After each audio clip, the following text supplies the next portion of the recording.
6.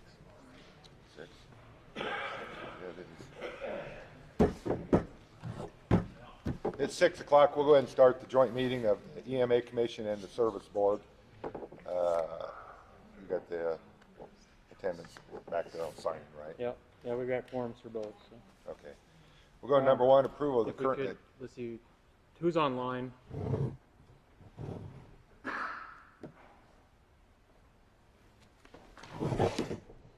Who do we have online with us tonight in the meeting? Maybe nobody. It says caller 1. But... All right. We'll go to number 1, approval of the current agenda, and we'll do this. We'll do all. If there's any vote tonight, we'll do it by roll call, and we'll go. Anybody from the EMA Commission want to make a motion on the agenda? Motion to approve the agenda. Is there a second?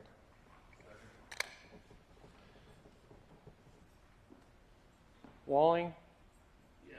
Long? Here. Yes or no? Yes. Daniels? Yes. Davis? Yes. Greenlee? Yes. Vanderveer? Yes. Tebekis? Yes. Vanzani? Yes. Slycord? Yes. Sitzma? That's okay. Van Rutterham? Yes. Gronendijk? Yes. All right. 1B. Is there anybody from the 911 Service Board that wants to make a motion to accept the current agenda? Second. Who was the second?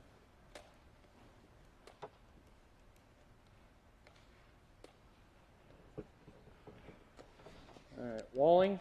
Yes. Long? Yes. Davis? Davis? Yes. I thought you said David. I probably did. Rouse? Yes. Gronendijk? Yes. Slycord? Yes. Desplain? Bolin? Bollinger? Voss? Hedge? Greenlee? Yes. Lunan? Van Rutterham? Yes. We'll go on to number 2, public comments. We've got a mic set up here. If anybody wants to make a public comment, if you're loud like me, that'll work. Anybody in the back, if you can't hear, let us know, and we'll all use the mic. And we'll actually have 2 public comments, one now and one at the end. So, is there anybody here from the public that would like to make a comment to either the board or the commission?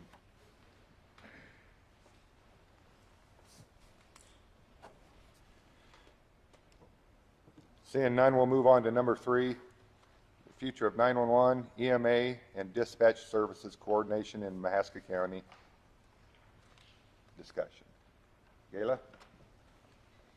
So after our last meeting, one of the things that Jamie and I talked about doing was having the state come down and maybe just help talk through the different services, because I know that one of the proposals that we put on the table was kind of splitting out some of those dispatch functions, and so the question was whether or not those would be in or out of 911. So we thought that having someone from the Iowa Department of Homeland Security would be a beneficial thing, so that you could ask questions. I sent about 10 questions to Jamie and to Blake DeRochi, the 911 director for the state. And so I'm going to just have Blake come up and talk a little bit about what the services that are required of 911, or the services that are required of emergency management, and some of the work that he's done looking at the different counties across the state and how they've handled these issues, because as you move forward, I think you need to have good understanding of what the requirements are versus what maybe something that isn't a requirement, but you guys have been doing, and you have to decide whether you like doing it or you don't want to do it. And all of those things are going to have budgetary impacts as you move forward, and they're also going to create some issues in terms of how we coordinate these things. So if I can get Blake to come up and jump in. He's looking really excited about I it. didn't know I was going to be queued up first. Yeah, so please welcome Blake, helping us talk through these issues. Good evening, everyone. Thanks for having me. Blake Tarushi with Iowa Homeland Security and Emergency Management. I'm the 911 Program Manager and one of our legislative liaisons. I've been the 911 Program Manager since 2015. So a couple things. When we look around the state, there's about 23 counties that have some sort of shared emergency management 911 relationship. And even within that, there's kind of various flavors of who does what, how it all works. One thing that we looked at when the 28E decision came down from the court was how are other 911 service boards organized under.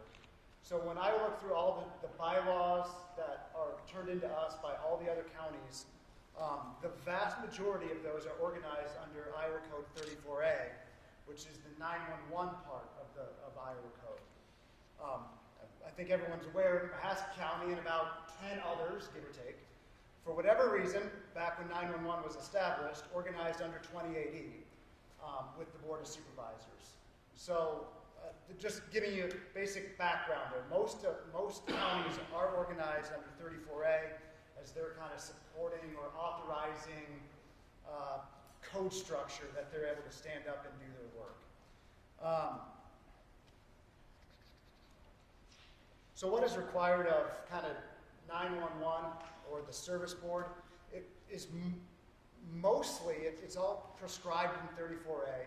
It really is a lot of the budgetary aspects of 911. And when you look at 34A, it talks way more about getting the call from the caller into the dispatch center. So it talks a little bit about what is allowed for funding, and the dispatch aspect can be funded with 911 surcharge, but it doesn't really talk about what is required of a dispatch center, what is required for that part of the process. So I have this conversation with legislators all the time as well. 911 to the normal person is all encompassing. It's the call, it's getting the responders to show up to the scene of an incident. But when you look at what Iowa Code says within 34A, 911 is more specific to the call itself and doesn't really talk about the CAD aspects of it, that's computer-aided dispatch, or the radio aspects of it, or getting the responders to the incident. So there's not really a state entity that's in charge of that. There's not really one singular state code that talks about the dispatch aspect of it. There's kind of pieces and parts in a couple different, but it's not really well organized like 911 is within Iowa Code 34A. So I don't know how much further you want me to go into this, but if you have any questions, I'm happy to answer them too. Yeah, and I think that's the thing that I'd like for everybody to have a chance to ask questions that they may have as we begin the discussion about moving forward for July 1, 21 to June 30, 22, but also going forward in the long run. And one of the things that Blake and I talked about, obviously, as I indicated at our last meeting, the existing 2080 agreement, the 1991 2080 agreement, has people serving on 911 that aren't allowed by statute to be on 911. So we have to rewrite that. We have to rewrite bylaws. And so one of the things we talked about yesterday was you may make a decision as a group that you want to form under 34A31 as opposed to 34A33, which is the 28E version. But that's something that's probably in the 2022 year that we kind of get that far along. But we wanted to bring Blake down just to answer questions. I know that we spoke a lot about the dispatch function, and I guess one of the questions would be, you know, you get the 911 call, and Jamie talked a little bit about receipt and disposition. From a statutory perspective, once we answer that call and send it to police, fire, ambulance, what ongoing obligation is there under the statute?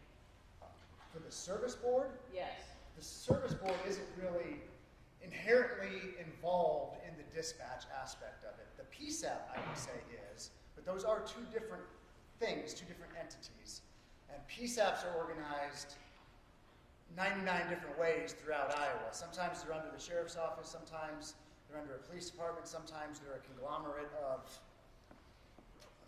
just, I don't want to say civilian operated, but kind of a hybrid of no one, the county or the police don't necessarily own the PSAP. I'm thinking specifically like Westcom in West Des Moines is kind of a conglomerate of those options. Just trying to think, oh, I know what I was going to add. One of the things that I know got brought up is kind of the funding or the supplemental funding that goes into a PSAP or running the functions of the PSAP. We get expenditure reports from all of the counties, and what that shows is that 911 surcharge really only funds on average about 22% of the functions of a PSAP. So when you think of the other, whatever it is, 78%, you know, that either comes from a sheriff's office funding or a general fund or other. And that can be EMA, it can be grants, it can be a whole host of things. But as we look statewide, that surcharge really only funds 22% of the whole cost of operating a PSAP. So statewide, everyone is putting in funding from somewhere else. It's not just the surcharge. And I know that one of the questions that I've been asked after some of our discussions and meetings is whether somebody can get out of this 2080 agreement for the 911 service board. And if you could just help us understand what the legal obligations are with respect to being a member of the 911. Yep. So I don't know about the details of getting out of the 2080 agreement. That kind of goes back to bylaws or however the 2080 agreement was formed. That's going to vary case by case. But as far as getting in or out of a service board, I've only dealt with it when it's been amicable on both sides. And again, I kind of go back to the Westcom in West Des Moines example. Norwalk and Waukee, which are normally part of Warren and Dallas County, left their respective service or PSAPs to have Westcom answer their calls. Now, neither those outgoing counties or the incoming counties, it was all amicable. There was no argument about that. So when you look at how boundaries are drawn, Waukee and Norwalk are answered by what's designated as a Polk County PSAP. So it's possible. When you look at 34A, that it does give the program manager the option to grant a waiver for a township to do that. But like I said, I've never worked through that when it's been disputed or the two parties don't agree that it's going to happen. So in a case like that, we have a rep with the Attorney General's office. I'm sure that conversation would involve that person as well. And we would just walk through, you know, if there were to be a township that wanted to, for the purposes of 911, go to a different county. And then one of the things we talked about at our last meeting was things like Russ or law enforcement calling into the PSAP to do a criminal records check or a driver's license check, or the county attorney's office asking to do a criminal background check. Are those things that are under 911, under 34A? Not under 34A. As far as I know, there's not a code section that designates that. But I would say most PSAPs do perform a function like that, but it's not written in Iowa code. And so the funding for that would have to be figured out. Figured out locally. Can I jump in here real quick? And I apologize for interrupting. no. Blake, are you aware of any other PSAPs in the state who separate some of their dispatchers and fund them under 911, where the other ones are funded under EMA? Are there any other examples of that? I would say by code, you are not supposed to pay personnel out of 911 surcharge dollars. No, I am not okay. saying, I'm saying, what we talked about is, we had this discussion last time, that not all of our dispatchers are just there for 911 calls. And I don't know what the figures are, maybe, as I remember, a third of the dispatchers take care of the 911 aspect, the other a third of the dispatchers and the director of 911 take care of the 911 responsibilities, where the other 2/3 would take care of the additional responsibilities that Gayla just mentioned. Are you aware of any other PSAPs that the funding is I split? couldn't give you one off the top of my head, but it doesn't sound like that crazy of a concept that I'm sure is done somewhere. Just off the top of my head, I can't come up with one. Okay. So some of these things that we're talking about aren't really addressed in any statute in the code, are they? 100%. So they get left basically to the discretion of these two boards or all of the county and all of the municipalities throughout the county. Okay.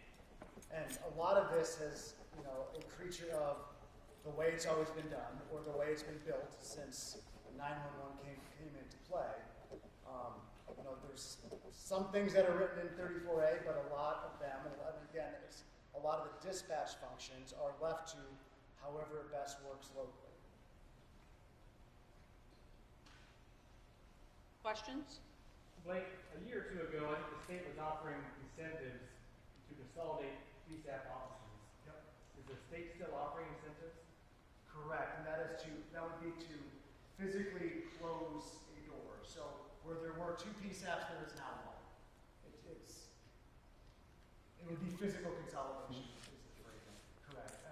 And it's $200,000, up to $200,000 with a local equal match. Based on actual costs. What other questions do we have for Blake? For funding, we've kicked around a couple of ideas, dividing costs based on populations of individual cities and unincorporated area versus the taxable value, just a general levy for PSAP services. Is there a theory that seems to be done more often than another? Again, that's one that's done 99 different ways. And it's not prescribed anywhere. It really is a local decision. I was sharing this the other day too. I've seen in one county where, it's Carroll County. The city of Carroll pays half and the rest pays the other half. And it just works for them.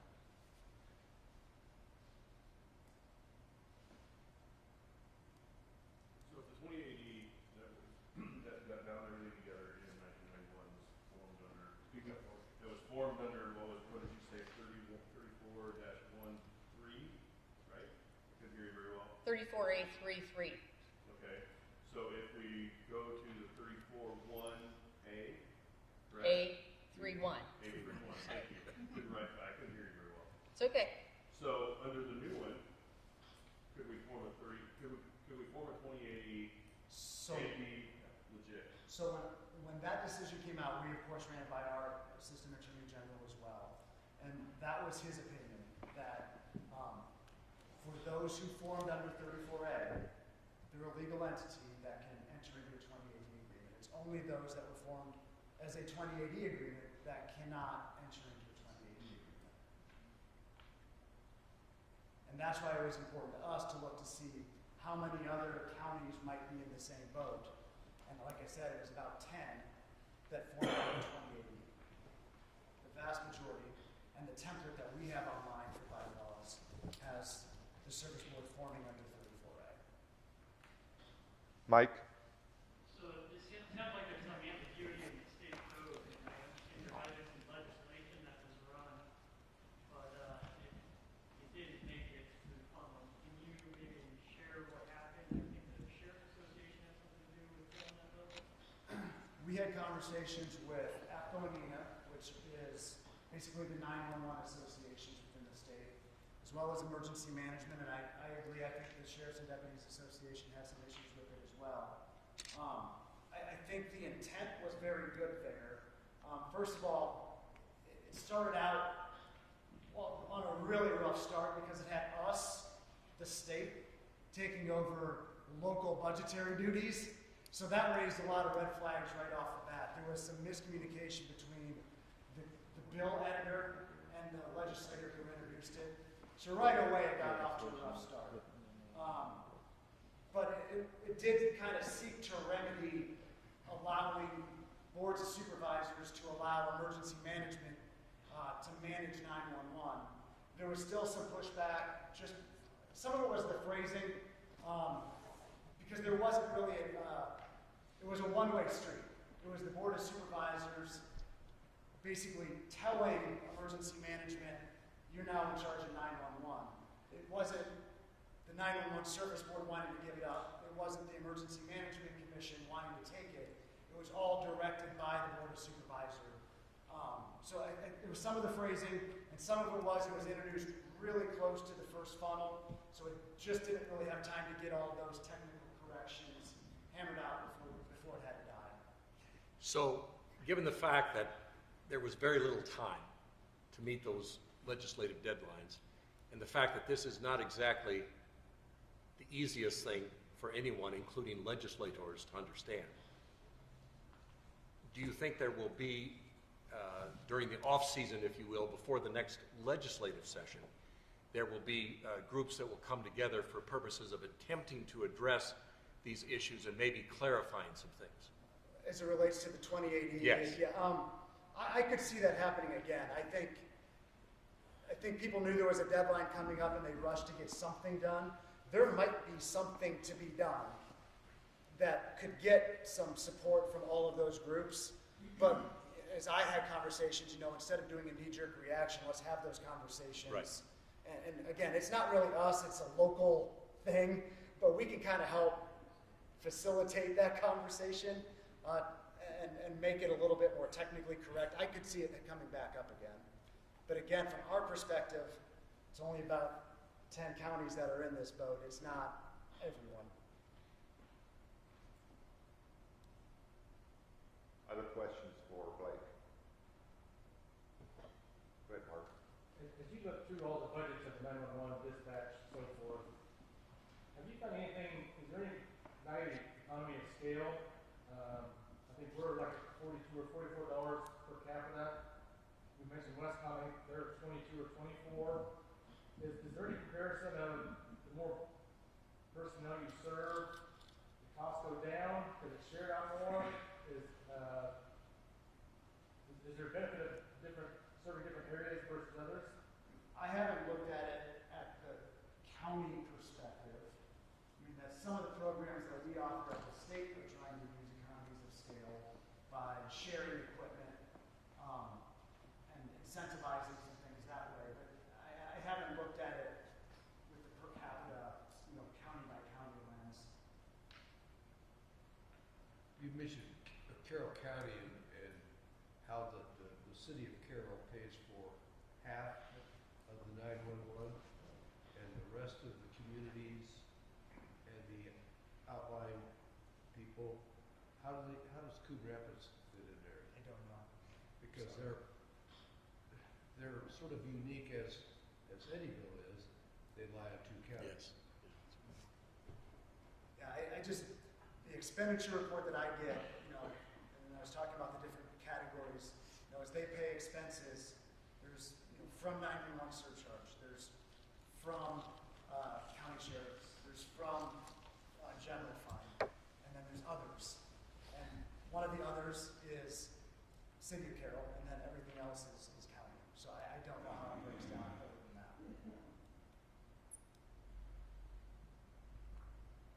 Do you have any counties that has a service board, each city and corporation is into an agreement individually versus as a whole, as we are currently?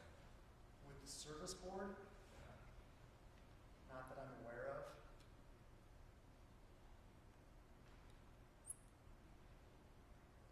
And I'm not sure that you can do that with the service board because I think the statute talks about it being created by the county board of supervisors.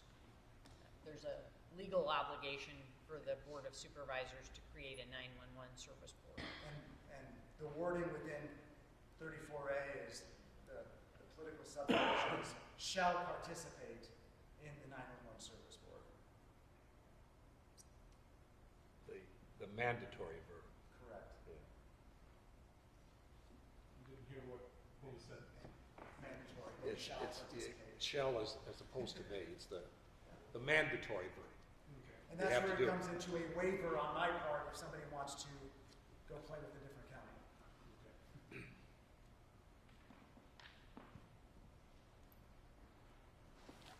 What other questions or that you have for Blake?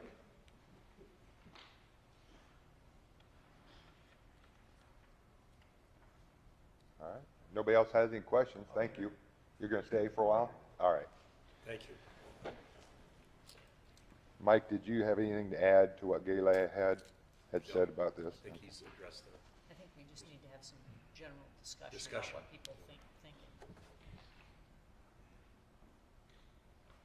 What do you guys think on what Blake just talked about?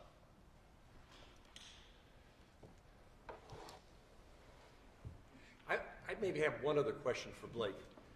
So when we talk about, and looking in specifically in Mahaska County, but talking about the dispatch system and the receipt and disposition of things, I think you said that basically under 34A, 911's responsibility basically is and ends with the call.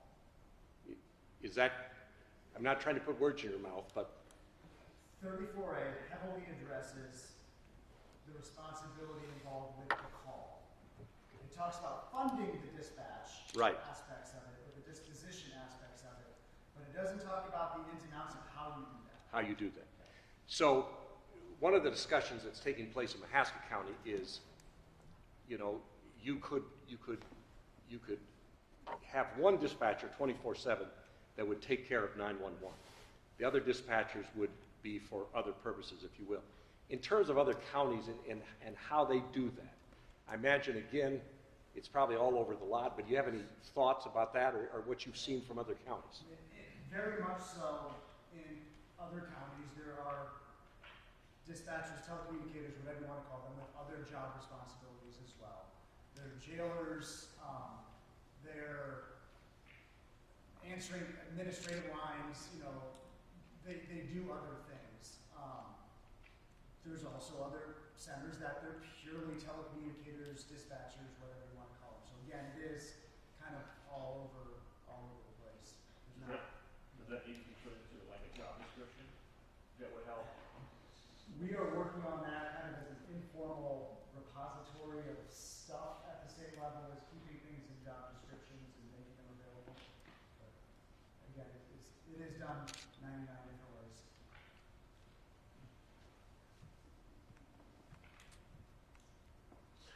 Gayla's wanting to hear, what do the different entities feel on this particular topic? Number 3, what are your thoughts?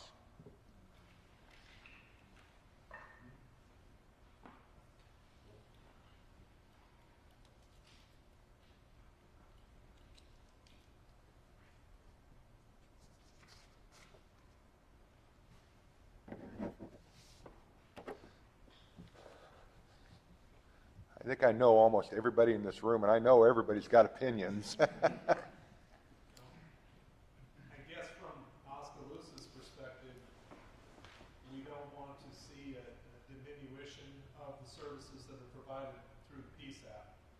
And so, if there is any consideration being given of reducing services or eliminating some, I guess we would put up some resistance to that. But I think our citizens countywide have a certain expectation of the smooth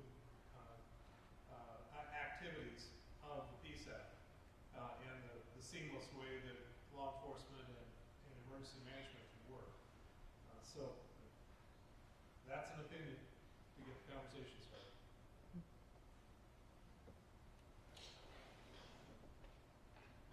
How many PSAPs in the state using the system we are accredited? Well, we're the only total response accredited dispatch center in Iowa. I would say that the people of University Park echo what Dave says. Citizens do not want to lose the PSAP and the safety factor of having that. We do not want to split. So we're going to be dragging our feet if it's going to be split.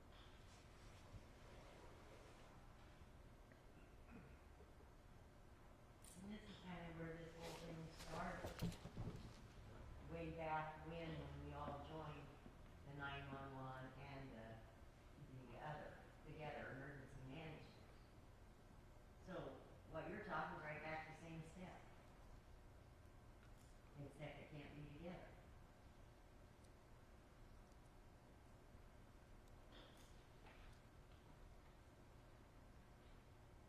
The big issue, if you want to be all together and you don't want a diminution in services, is the funding mechanism.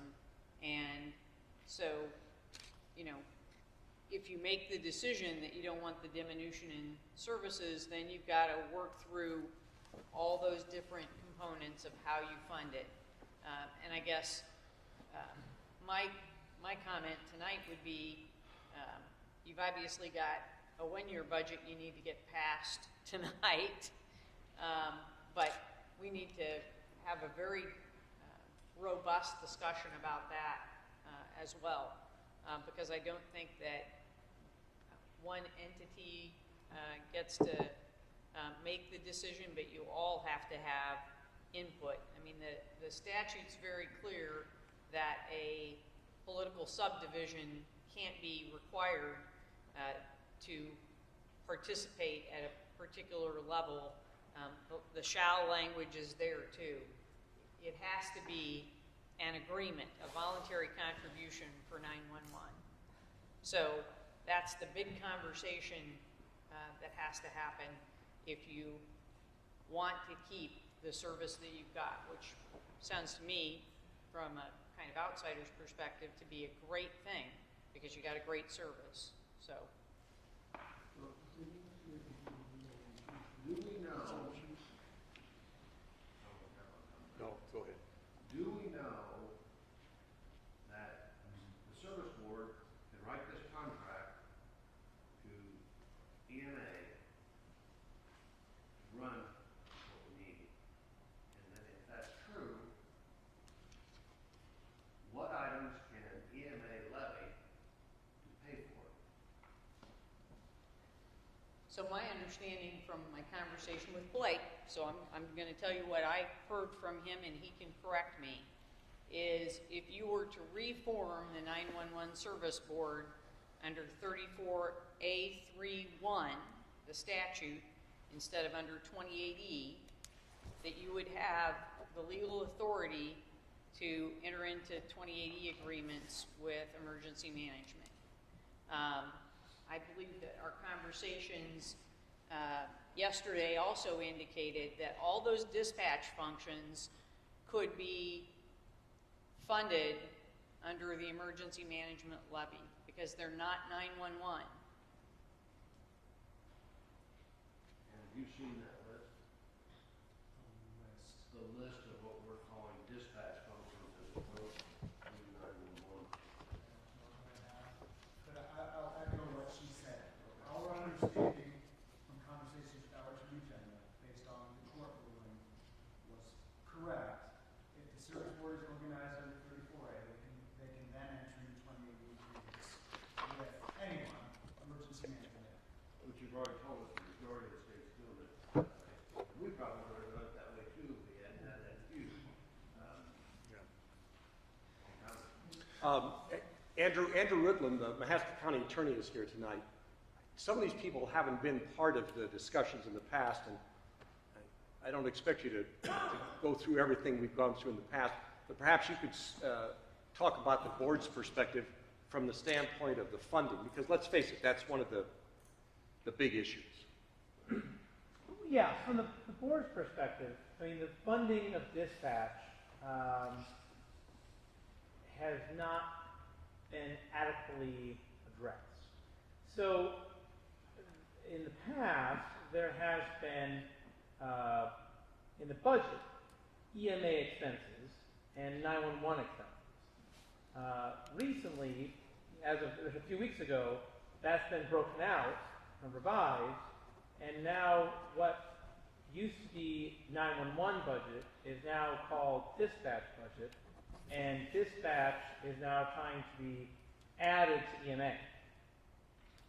From the county's perspective, the county's already certified their budget for the core EMA expenses, the $200-some-odd-thousand that historically EMA has used for EMA's core purposes. To add dispatch to EMA, if that's to be done, the county would not support putting that on a countywide EMA levy. Now, if the cities want to use their own municipal EMA levies, that's one matter. But the county has consistently maintained that it does not believe putting dispatch functions on a countywide EMA levy is a proper taxation. But if there's differences of view on that, then the cities can use their own EMA municipal levies and levy those funds for their contributions. And the county would pay for its, or I guess the rural parts of the county would pay those that share from the supplemental levy. The state AJ's office says the EMA can levy their own money. Yes, but there's a dispute, and I still haven't seen any legal authority that says the EMA can basically define without check what its mission is and levy whatever it wants. I mean, the board has some level of approval, because ultimately, if the taxation is wrong, it comes back on the county, right? But again, I mean, if the people think that's not correct, cities can use their own EMA levies, right? I mean, that's still a function. So if the city says, no, we think that is the proper use of an EMA levy to fund dispatch services, if that's their view, then a city can use that levy in that way, right? So the only difference is to try to put it on a county levy. If that's improper, it comes back on the county. The county is liable because the county levy. So the county doesn't want to bear that risk. But if the cities want to bear that risk, if the cities think that's the proper funding, then they're free to do that and contribute their share in that way. I think that's probably still an open question, Andrew, but I understand your point. From the standpoint of, we've talked about dispatch and the different the responsibilities of the 911 Service Board and the EMA. From the standpoint of the Board of Supervisors, in terms of the dispatch portion of the budget, is it the board's feeling that that should all be on the 911 Service Board, in the 911 Service Board budget? I guess the way the budget is organized, either through 911 or through EMA, I believe from the board standpoint is a secondary question to how it's funded. Now, if it's going through 911, for example, then I think the EMA levy is pretty off the table on anyone's, budget for that. But I believe the sense from the board is if it's going to be a part of the EMA budget, then that portion, the dispatch portion, should not be funded on a countywide levy. Thank you, Andrew. Part of this letter, back in 2015, this guy from the Attorney General, Attorney General, he says, following this amendment now provides that local emergency management commissions shall be funded by one or more of the several options, including countywide special levy pursuant to section. In other words, the legislature struck the requirement that the special levy be approved by the county board of supervisors. The amendment statutory language appears to be fairly straightforward and speaks we split this up, which is really a compromise to me, to all of us, and then let the EMA levy that difference. The cities will help, you know, do the 911 part, and then we're gonna spread that out, by sharing it. Hey, Tom? Yeah. It's either the second to last paragraph or last paragraph. I think it pretty much states this is not an official state attorney general opinion. There's like 5 or 6 attorneys in the room, I'm not an attorney, but I'm saying it looks like it's a possibility. Some attorney ought to find it out.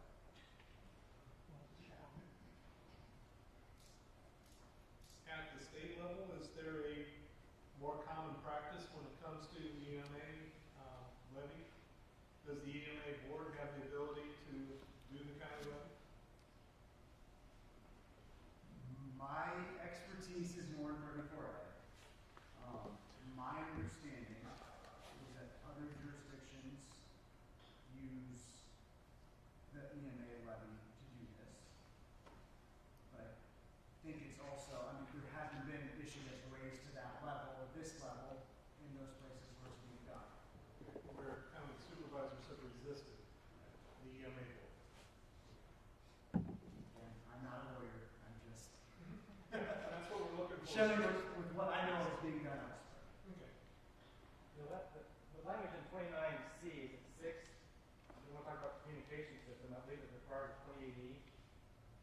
So if this is actually 29C purpose, it still don't require 28E. I believe some 28E2 requires to be a political subdivision that enters into a 28E. The Attorney General's opinions, House Supreme Court opinions, all have classified political subdivisions meeting 4 criteria. It basically comes down to all the cities in the county would have to enter a 28E to agree how we're going to do that, in my opinion. Well, the question was asked earlier, can we do it separately? I'm not sure if we got an answer on that. Somebody asked me. You cannot do 911 separately because that's the shall language that we talked about. But when it comes to this dispatch function, that's clearly something that you can do separately or do in a combination somehow.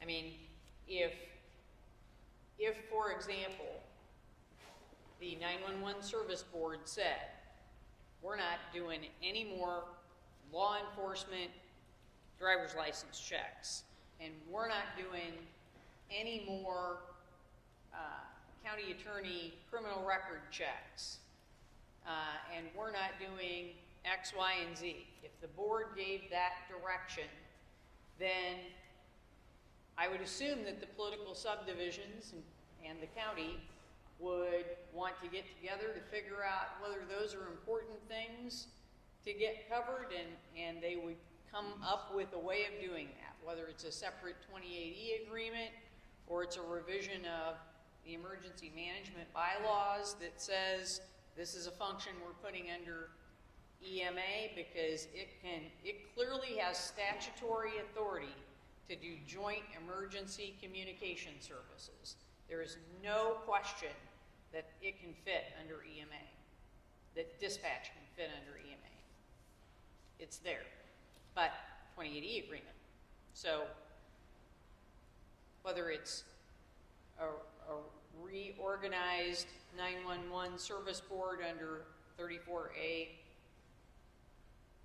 3.1, or whether it's everybody with the carve out of just the dispatch functions entering into 28Es to get those services. You know, that's part of what has to happen going forward if you want some of those features, because I think we've gotten pretty clear direction from the state that if we say we want to put, if the 911 service board says we will staff 24/7, 365, one person to do the receipt of the 911 calls and passing it along, we have met our statutory obligation through the service board. And so if the service board says to emergency management or to all the member entities, you want the rest of those things, let's figure out how we're gonna do it. And how it's going to be funded. Exactly. So, Andrew, you were very honest about the fact that some of these questions are secondary to the question of funding for the Board of Supervisors. And Blake has talked about the fact that in 98 other counties, there's all different ways of doing things, but it's never gone to court. We know what the court's decision was, and it was based upon the question of who can enter into a 2080 agreement. So let me ask this question. I'm just opening it up for all of the cities here. The Board of Supervisors, I think, and if I misstate things, let me know, but I think the Board of Supervisors would prefer that the funding goes back to a per capita. Would that be correct, Andrew? And That'd be correct. That would be correct. And you think that that's the most, on behalf of the board, the most equitable way of doing things? Yes, it's the board's position that the per capita model, which existed up until 2015, which had been historically the model for Mahaska County, is the equitable system. And each political subdivision would owe whatever their population is.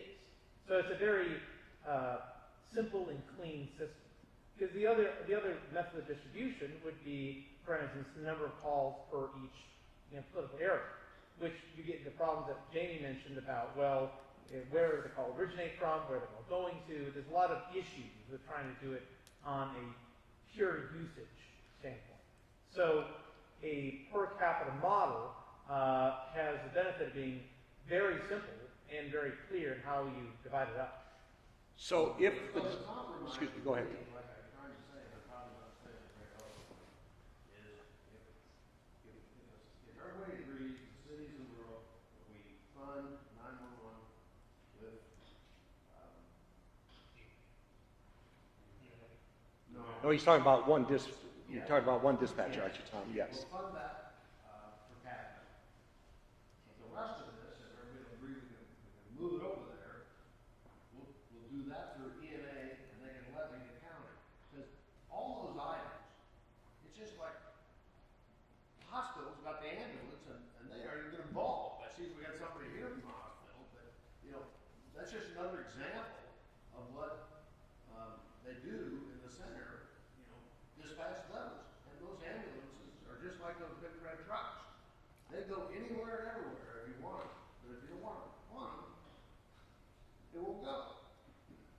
And so it's a county-wide deal. It is such, I've lived this. This looks like it ought to be obvious. Okay, Tom, excuse me. Mark, go ahead. Speak up. 911 more dispatch are paying for the ambulance. The county hospital has a county-wide tax levy. They charge across the county levy for those services. But unless they call the hospital direct, that doesn't Right. get them to their door. The 911 call is still being paid by personnel for 911 costs.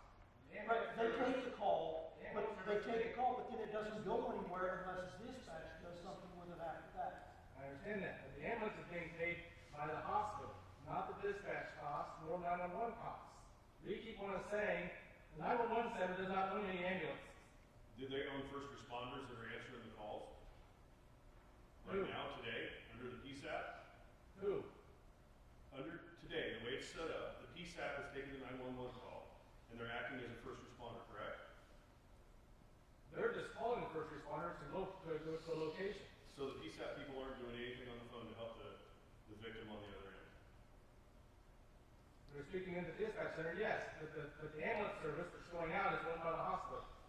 But we're separating it out But right we now. don't send them out unless it goes through the 911 center. Yes. And that's what I say. It's a benefit to the whole damn county. Everybody, and we all need it.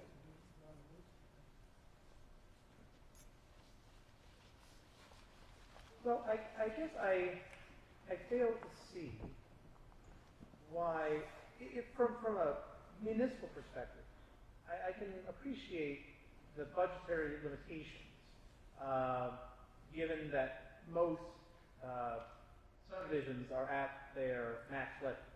I can appreciate the budgetary restraints in trying to, for example, fund dispatch through a general levy, from the general levy of any municipality, because the general levy is maxed as it is, and there's no room, even if you wanted to, add that in without cutting funding somewhere else. So I appreciate that budgetary limitation.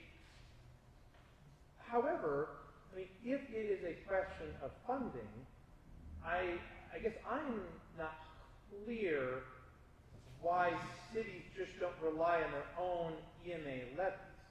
They can levy just like the county can levy for EMA purposes. So to meet a per capita funding model, if a city believes it is a proper use of an EMA levy to fund dispatch, the county has its reservation, but if the city believes that's correct, they can use that levy separate and apart from their general levy. So I'm not quite certain why it must be on the countywide levy. Because I guess at the end of the day, the county's concern is we don't think it is a proper levy.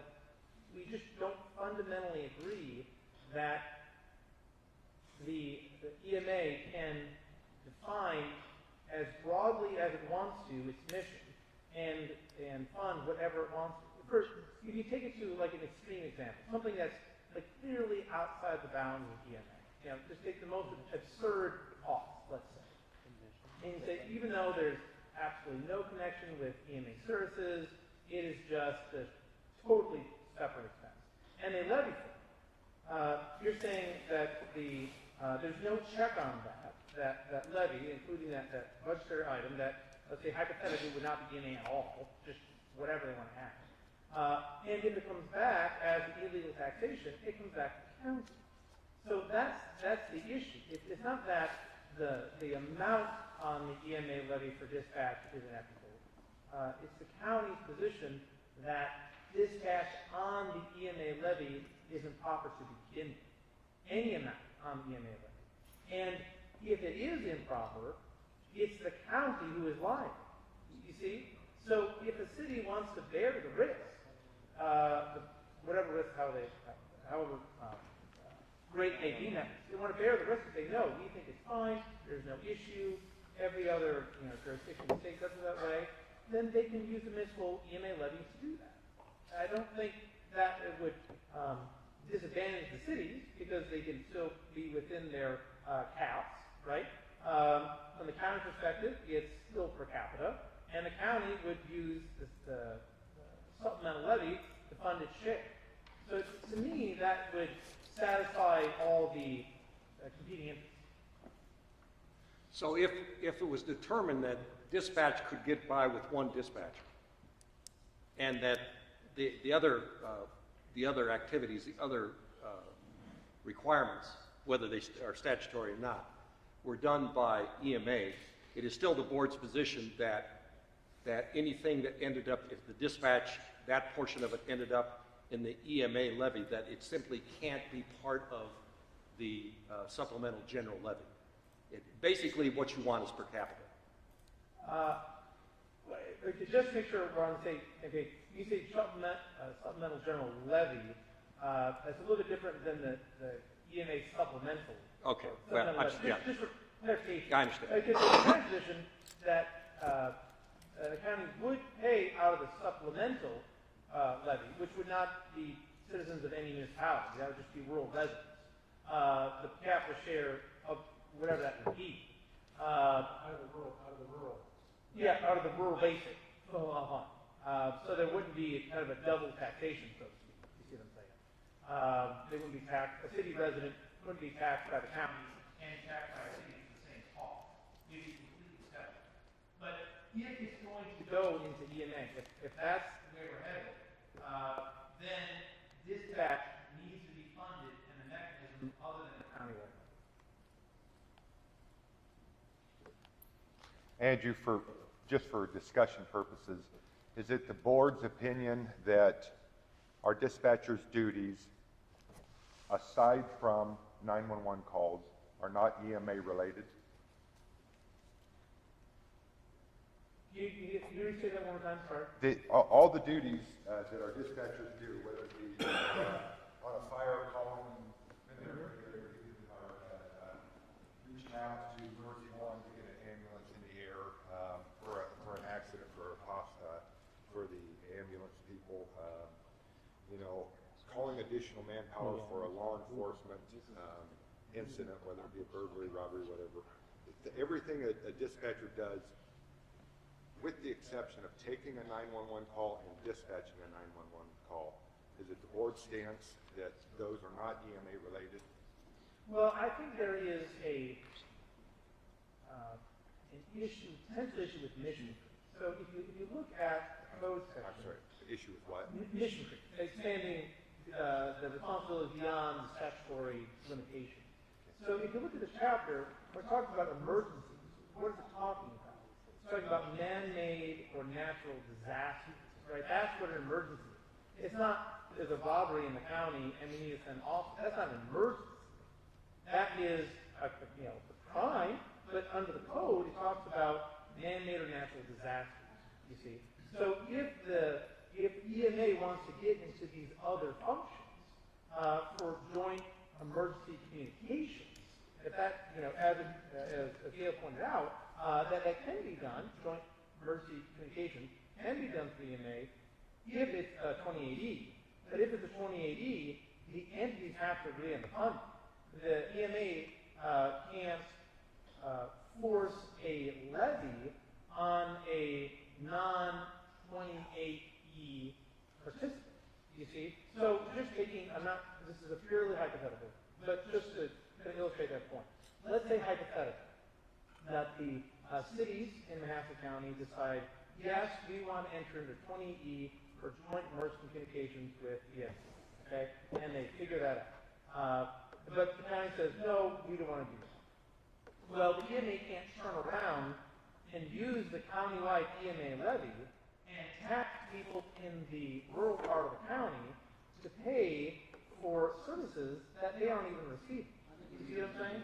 So that's the issue. If it's going to be a joint emergency communication through a 28E, the entities have to agree on the funding. It can't be basically dictated by the EMA.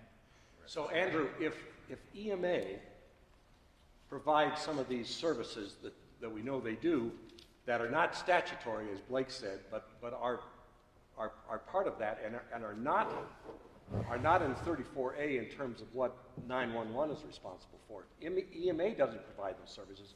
Who will provide those services? Well, there's Westcom, there's other entities that provide those services on a contract basis. So it's a matter of doing in-county or contracting out of county. So it just depends how you want to fund it. So it could run through the county if there's proper funding. If not, then there's other entities that do it on a contract basis. It's just a matter of what's the best fit for the you see what I'm saying? But I think that, and this is not necessarily a recent development. If you look at the litigation was much more than just the 911 board can't enter in 28E. That was a issue, but was not, if you look at the litigation, not the only issue by far. Not the only issue that was ruled upon. But it has been a consistent position of the county for years that the countywide EMA levy cannot be used to fund these services outside the course. And this is only really kind of a recent development. Because if you look at the past budgeting, EMA has always been about 200,000 budget. It's only been the past 2 weeks that what used to be called 911 has now shifted over to EMA and now part of the EMA budget. That historically has not been the case. That's just in the past month that has now shifted like that. But if you look at the budgets, it's always been 911. But I don't think there's ever been a real discussion like there is going on now about what the responsibilities are and where dispatch should be. I don't think that's something that has been, that discussion has not been held in the past, Andrew. I got a question. Just a side note.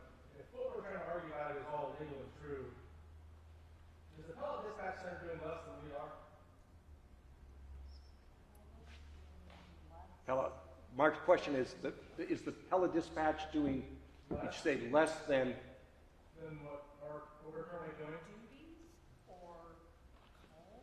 I. Are you wanting Mark, like call volume or duties? You talking about duties, Mark? Okay. Thank you for the opportunity.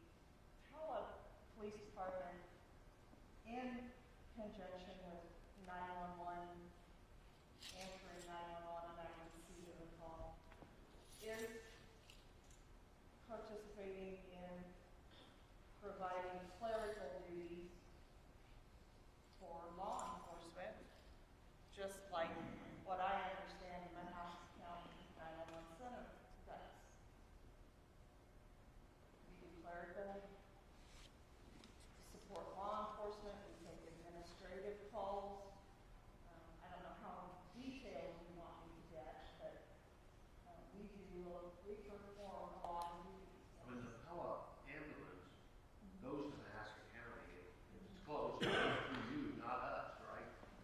And Sometimes it goes through us. So my question is, if we can do anything we want on EMA, how come Pella is still funding the dispatch center? How come Pella is still funding the dispatch center? How come Westcom cities are still funding the dispatch center? Why is not everybody else have on EMA levies already? How come you don't have your funding on the Marion County EMA? Marion County, you got two. They got one.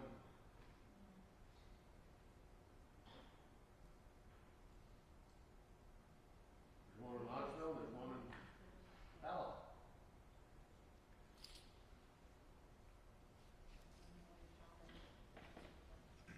Well, and there are counties that are going to it. Des Moines County starts July 1. They'll start funding it through EMA. Their EMA doesn't actually have anything to do with dispatch. They're just doing the funding. Lee County went a couple years ago. I mean, there's other counties that are putting it through emergency management. I think we need to do that. Somebody needs to tell us how. Hold on. I think we need to do that. Let EMA handle that part of it. So wouldn't the start be to reorganize the 911 under the, whatever the statute is, to allow them then to enter into a 28E with EMA? That would be, sounds like that would be a reasonable step to kind of do some housekeeping, get this all cleaned up, and then you could move forward with however the EMA decided to fund it. Is what you said, correct? Yes. Yeah. You're still going to run the same problem because 20D gives you no new authority from what you already have. So the 911 board still does not have taxing authority. So you can't sign that 20AD giving somebody else taxing authority. So we're still back to the same argument. How are you going to fund it?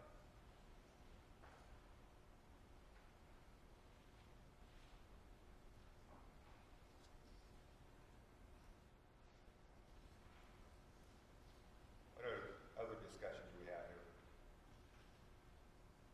All right, Steve Wonders, I'm supervisor. I've sitting here listened and I don't quite. Wait a minute. I'm going to shut you off, Steve. Can you hold your comments until the public discussion? This is just for the board and the service board.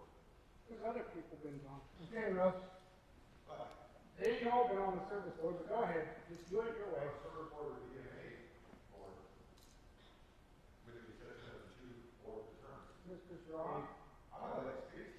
Huh? I just don't understand why people don't want to pay for the public safety, but I'll wait for public comment.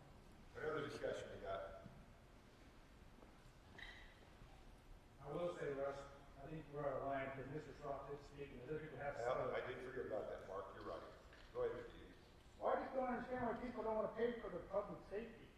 It sounds like they're just trying to cost shift all the time. I'm willing to pay for the county share of public safety.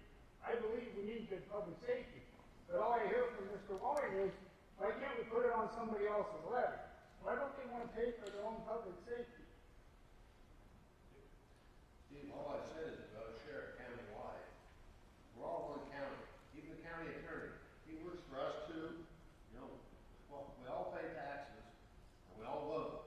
So it's like, should be one big happy world. I mean, Mr. Blake mentioned Westcom several times. I know they're on per capita. They fund it per capita. And I think we find Supreme Court cases, Tom, the cities have their own responsibilities, the county has theirs. We're all part of the state, all the state is good for us. The state can say we're all part of the United States, we're all the federal government take care of it. The federal government can say we're all part of the UN. I'd just like to see a compromise, Mark. We don't need to go back to court. Yeah. You don't have to be all upset about it either. I don't think we're the ones upset. Well, I think you are. We're the ones that took us to court. Shut up. I didn't hear that, what? You're the one that took us to court. What other discussion we have? So, just from my perspective, I think it'd be helpful, just illuminating for me, to know potentially the pitfalls or the issues, I should say, with funding from the city's perspective, from funding dispatch through municipal EMA levies.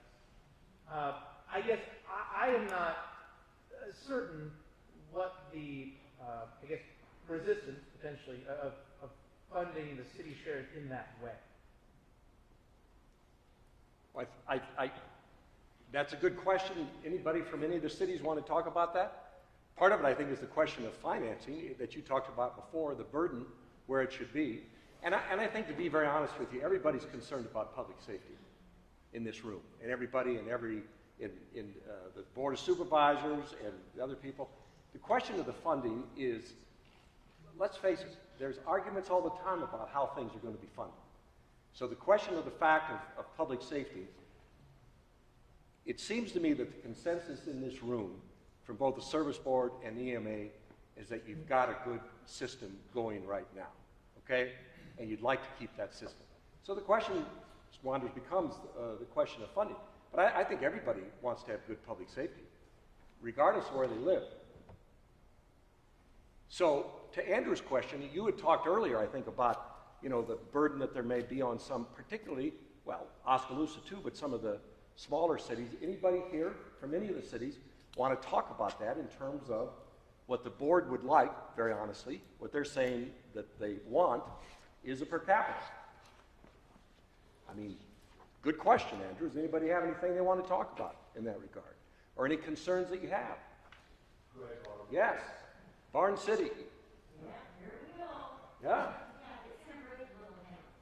You're just, Mahaska County between taxes, it's still a little town. We're down to 159 people and still shrinking, and yet we're still expected to pay all as much more and more. That's what I got to say. Thank you.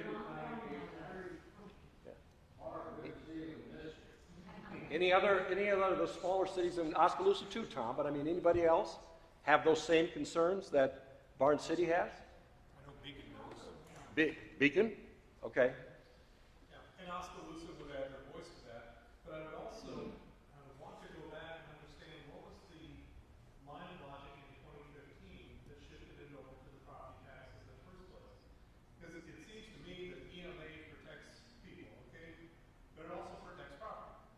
So if there's a fire, whether it's out in the country or whether it's in the city, whether it's a tornado, what have you, emergency management is active.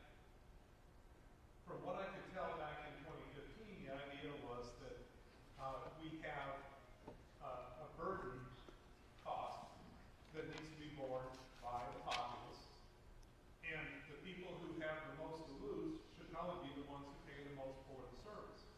And so it struck me as logical that you would put it on the county-wide property tax.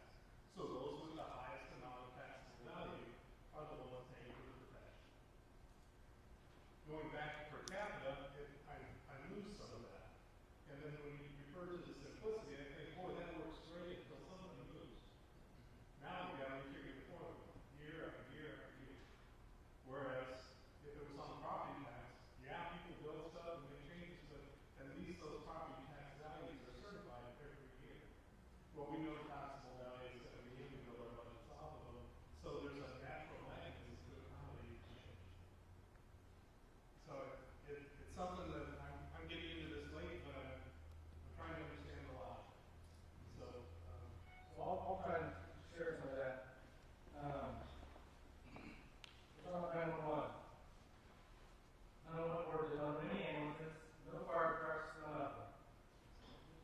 got a phone call, and someone getting a hold of first responders to go to that location. We don't talk about people with the most assets, with the most protection. You're right, the state has a law that the township trustees are required to provide fire protection, and they allow them a certain amount on the evaluation. We're talking about two different things. Let's go further than this. Let's talk about our own auto department courthouse. County funds that. 62% of the county evaluation is in the rural. 30% of the population. Do you think the rural population is getting their money worth out of the auto department? Or is the city people getting the best value out of the auto department? Mental health. Everything we do except for 911 is paid on the county levy valuation. Who's getting the best value of all those levies? Well, I think this may touch on a topic we actually talked about a number of weeks ago now, talking about what the right distribution should be. And I think if we talk about how you view, for example, dispatch. If you view dispatch as a service that's being provided, usage would probably be the best way of thinking about it. I guess I haven't necessarily looked at Jamie's numbers, but I guess it would hazard to guess that most or a majority of the calls are probably coming from the high population areas. It's just a guess. I can't back that up. I mean, Jimmy could probably give the figures, but my sense would be that for the number of dispatch calls, you probably find a higher per capita number in, let's say, Oskaloosa versus out in the county. So my sense would be that Oskaloosa would use more of the dispatch services than the kind of rural parts of the county. Now, I could be wrong on that. I'm not, standing on the hill to die on, and I could be wrong, but I just, that's my sentiment. But so assume, for the sake of argument, that's correct. Just assume for a moment that Oskaloosa does indeed consume more of that service, the dispatch service, than the rural parts of the county. From a service perspective, it would be, I guess, a fair consideration to say, well, the more you use, the more you pay for, right? Now, that's one model of looking at it, right? And that probably roughly tracks with a per capita system. I would imagine that the more people you have in entity, the more calls you're going to have, generally speaking. Right?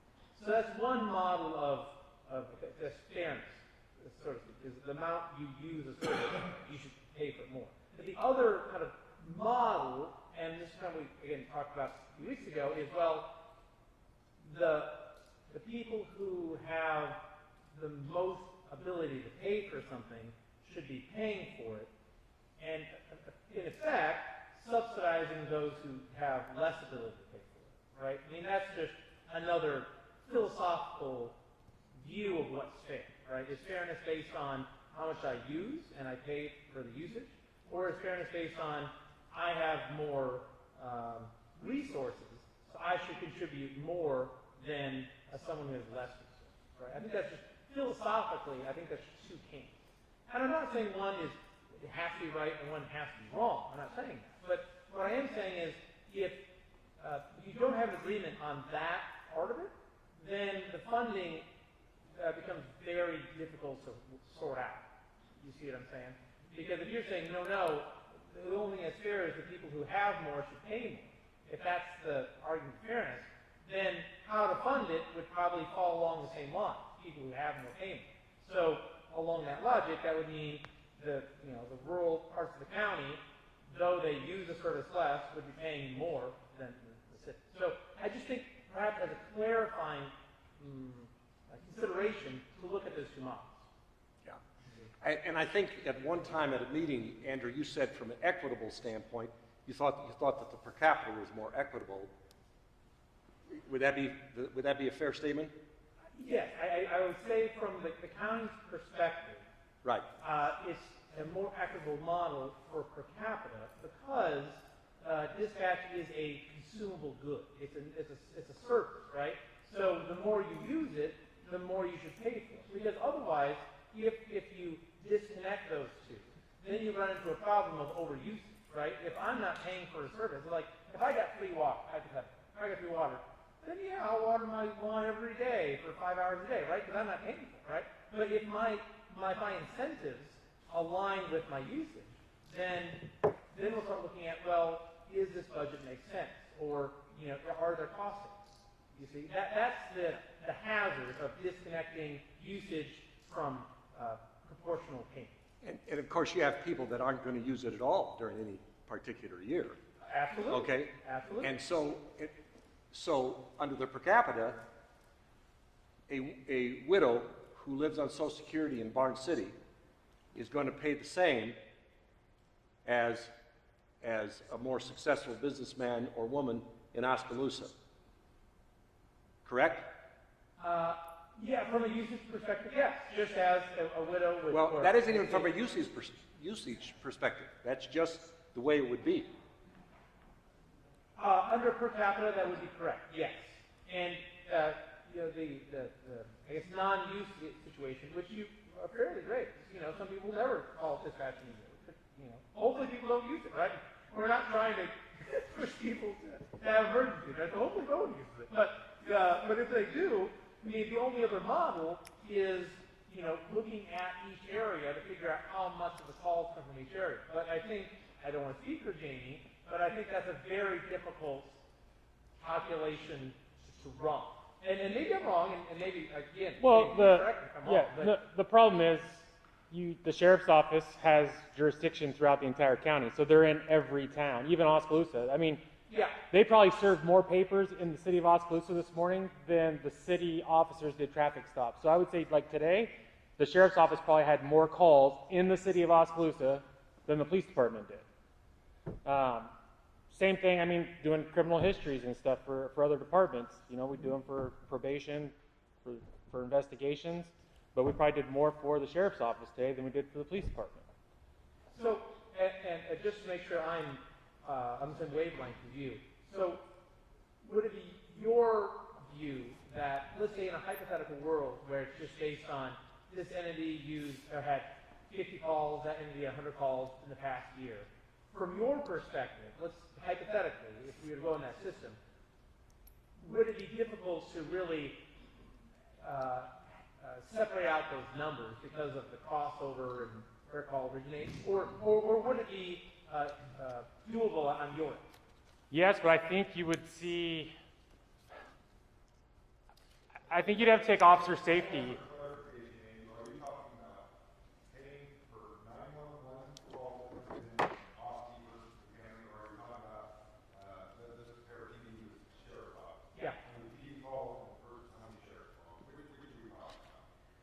Well, I'm saying when a call is received, like a dispatch, there's an emergency in whatever jurisdiction in the county. Yeah, and dispatch, the whole kit and caboodle, so to speak, right? So it would be hard to break up because here's the reason. Let's say we have a fight at a bar, okay, within the city of Oskaloosa.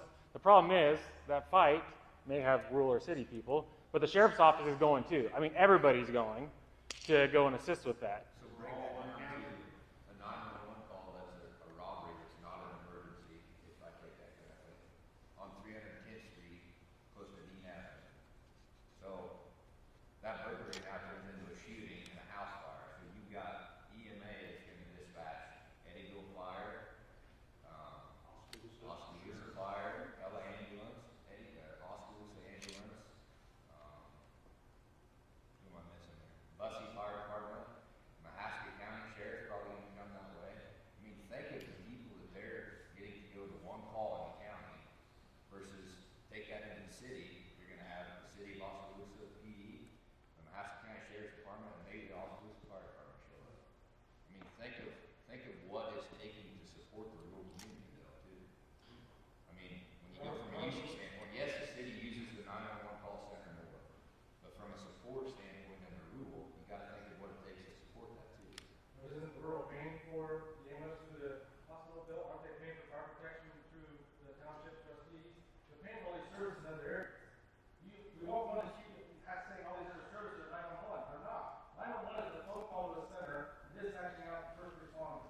Well, and The township trustees pay all these services to the township trustees, not the supervisors. Just- Township trustees have this authority by state law to tax the unincorporated areas for these services, and they do. But Marky Hill is tab.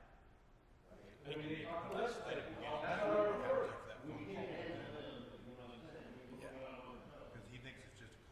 the one thing I do want to add to that real quick, if I may, is because I've heard it a few times. Dispatch are first responders. Iowa Code, actually, they just became first responders, recognized as first responders. Our dispatch staff are first responders. When they get a 911 call, they're giving medical, what to do, all that good stuff on the phone. So if we keep saying they're taking it and giving it to first responders, they are the first responders. They are the voice in the darkness, and I wouldn't be doing my job if I didn't stand up for them and put that out there. So I just wanted to clarify that. Sorry, Sheriff. I want to make a comment about paying per usage. Not from an administrator or law enforcement, I have a concern with that because I don't want anything to financially limit my deputies. I mean, I would agree with that. Let's say there's a town, Tulitville, and they don't have much money, so their city council tells their chief of police, you tell your guys don't go on calls.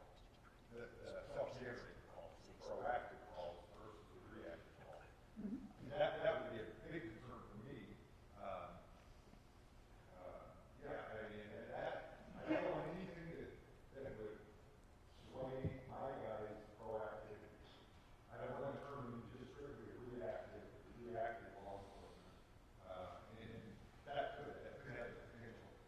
Anything happen in the mind that down the road, if there's a different sheriff to do it, a different board of supervisors, we probably would see more in a city council versus, city council meeting versus board of supervisor sheriff.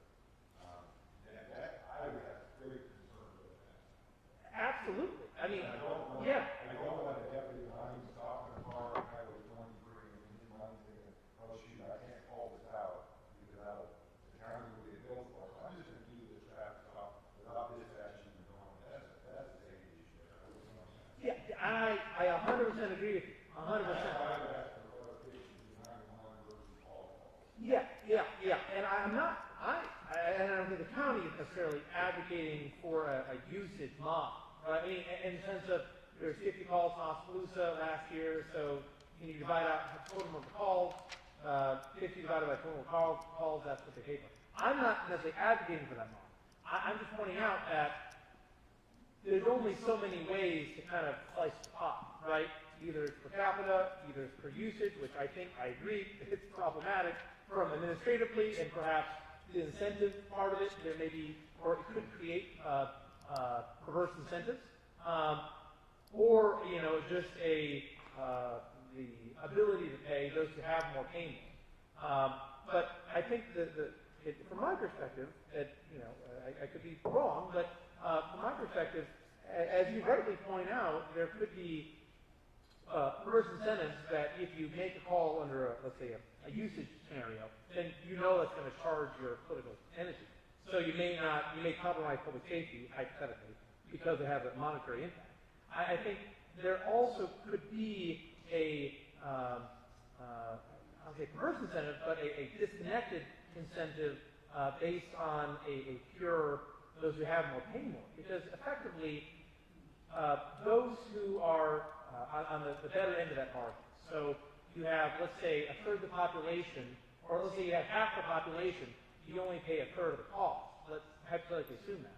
Then for the budget, how much do you pay for these services, you're kind of getting a discount. It's kind of like going to Hy-Vee and getting a coupon, because I'm not truly paying for the entire budget. So from my perspective, there's more room to add in this budget, because at the end of the day, I'm only going to pay a third of it, even on this consuming half.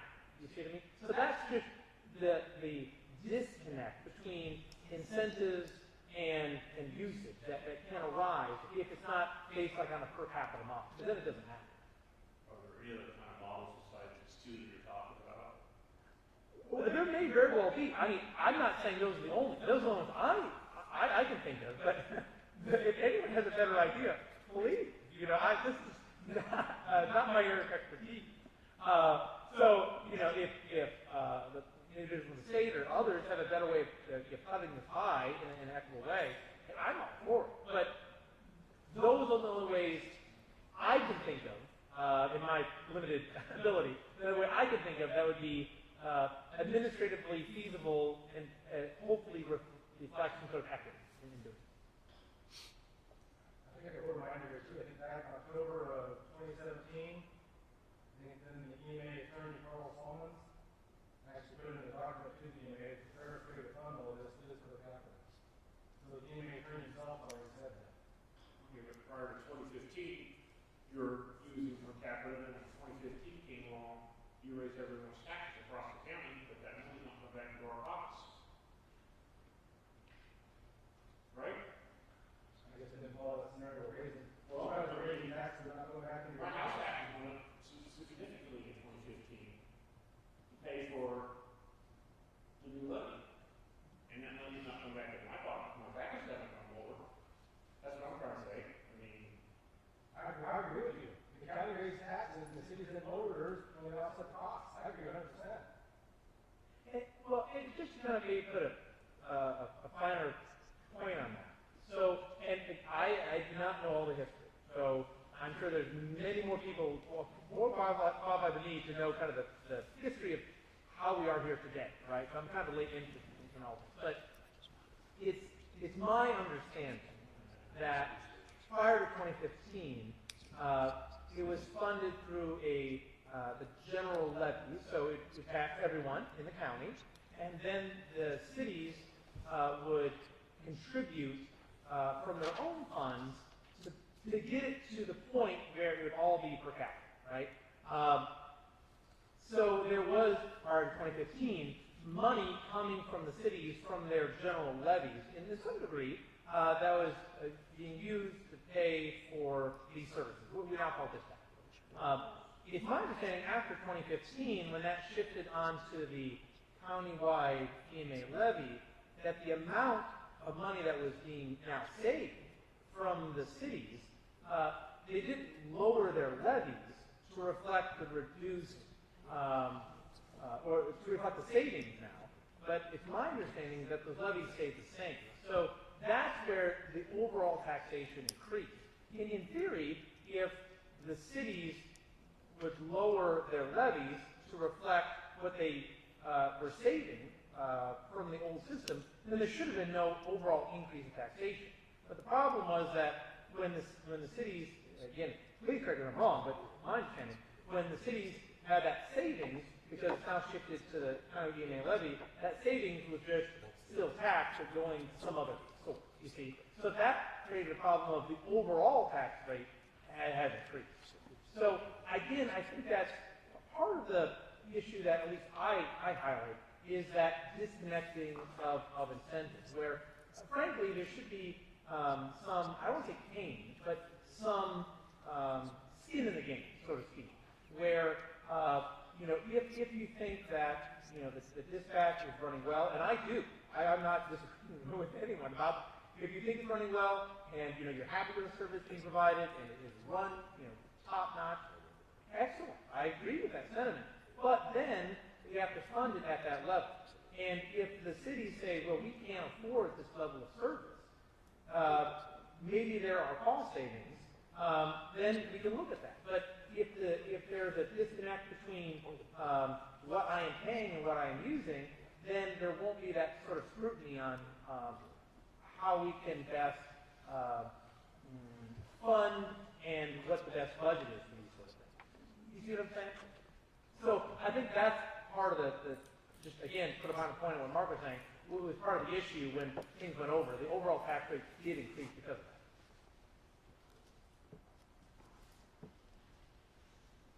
Anybody else have any comments? Yes. If it goes to per capita, how do businesses pay? What do businesses pay? How does business pay? $42 per business? They don't. How is that fair? So, How is it fair that Walmart gets all this protection for nothing? if any entity, like any budget, if you need $500,000, you take that divided by the total valuation. So Walmart will be paying more, and each individual will be paying less. It's still broken down per valuation per entity.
So with respect to the 28E that has to be rewritten because it's not legal right now. So we went from one that was illegal back to a 1991 that's illegal. That has to be everybody on board. Okay. Does the funding philosophy, theory, have to be a part of that 28E, or can that be voted on through the bylaws? It would be a part of the 28E, typically. How it breaks down on a year-to-year basis, I mean, the statute talks about it being voluntary contribution, and that no political subdivision can be required to contribute to the 911 Service Board from its tax revenues.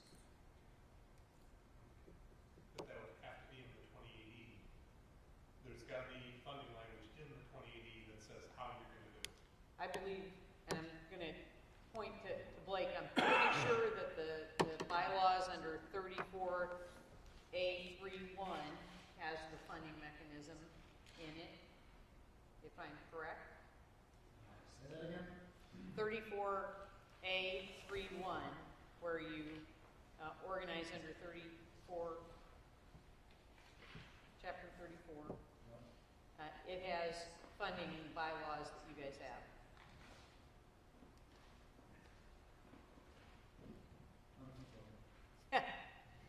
I believe it does. I circulated those to all of you at the last meeting, and I probably have them in here. I apologize. That's okay. 3.1.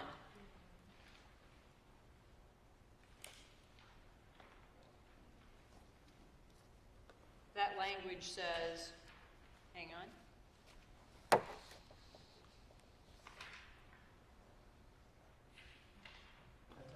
Oh, no, that's the membership part. The funding part's 34A7. And it says, a joint 911 service board shall not commit a political subdivision to appropriate property tax revenues to fund a 911 service plan without the consent of the political subdivision.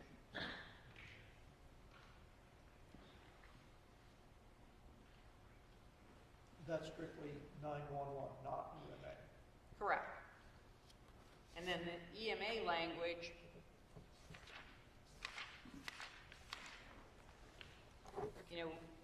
there was a discussion about mission. There is very specific language about mission in 29C96, and it says the commission shall determine the mission of the agency and its program and provide direction for the delivery of emergency management services of planning, administration, coordination, training, and support for local governments and their departments. The Commission shall coordinate its services in the event of disaster. The Commission may also provide joint emergency response communication services through an agreement entered into under Chapter 28E.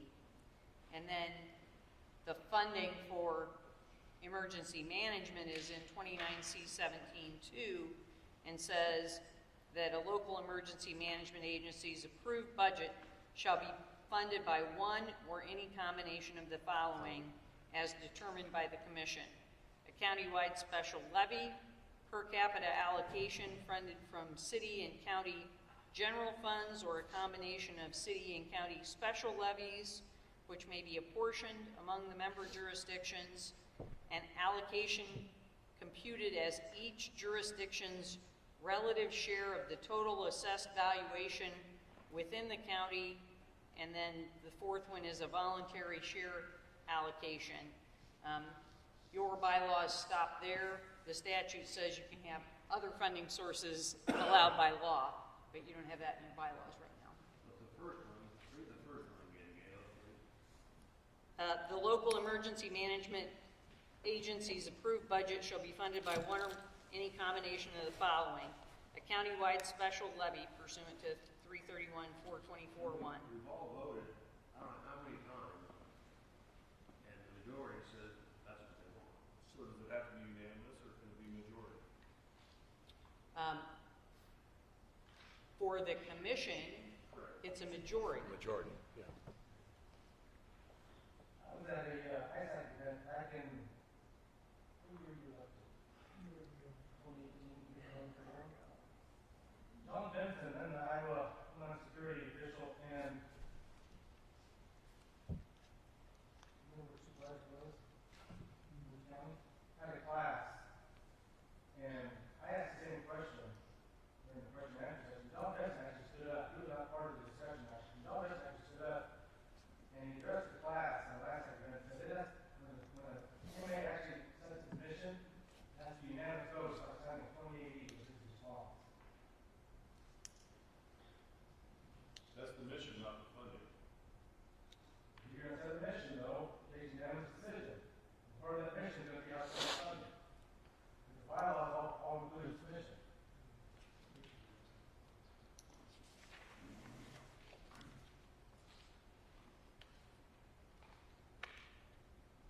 So the EMA can do anything. I have it right here. It's not, it doesn't say anything about that. Why is not supposed to put their services on the EMA list?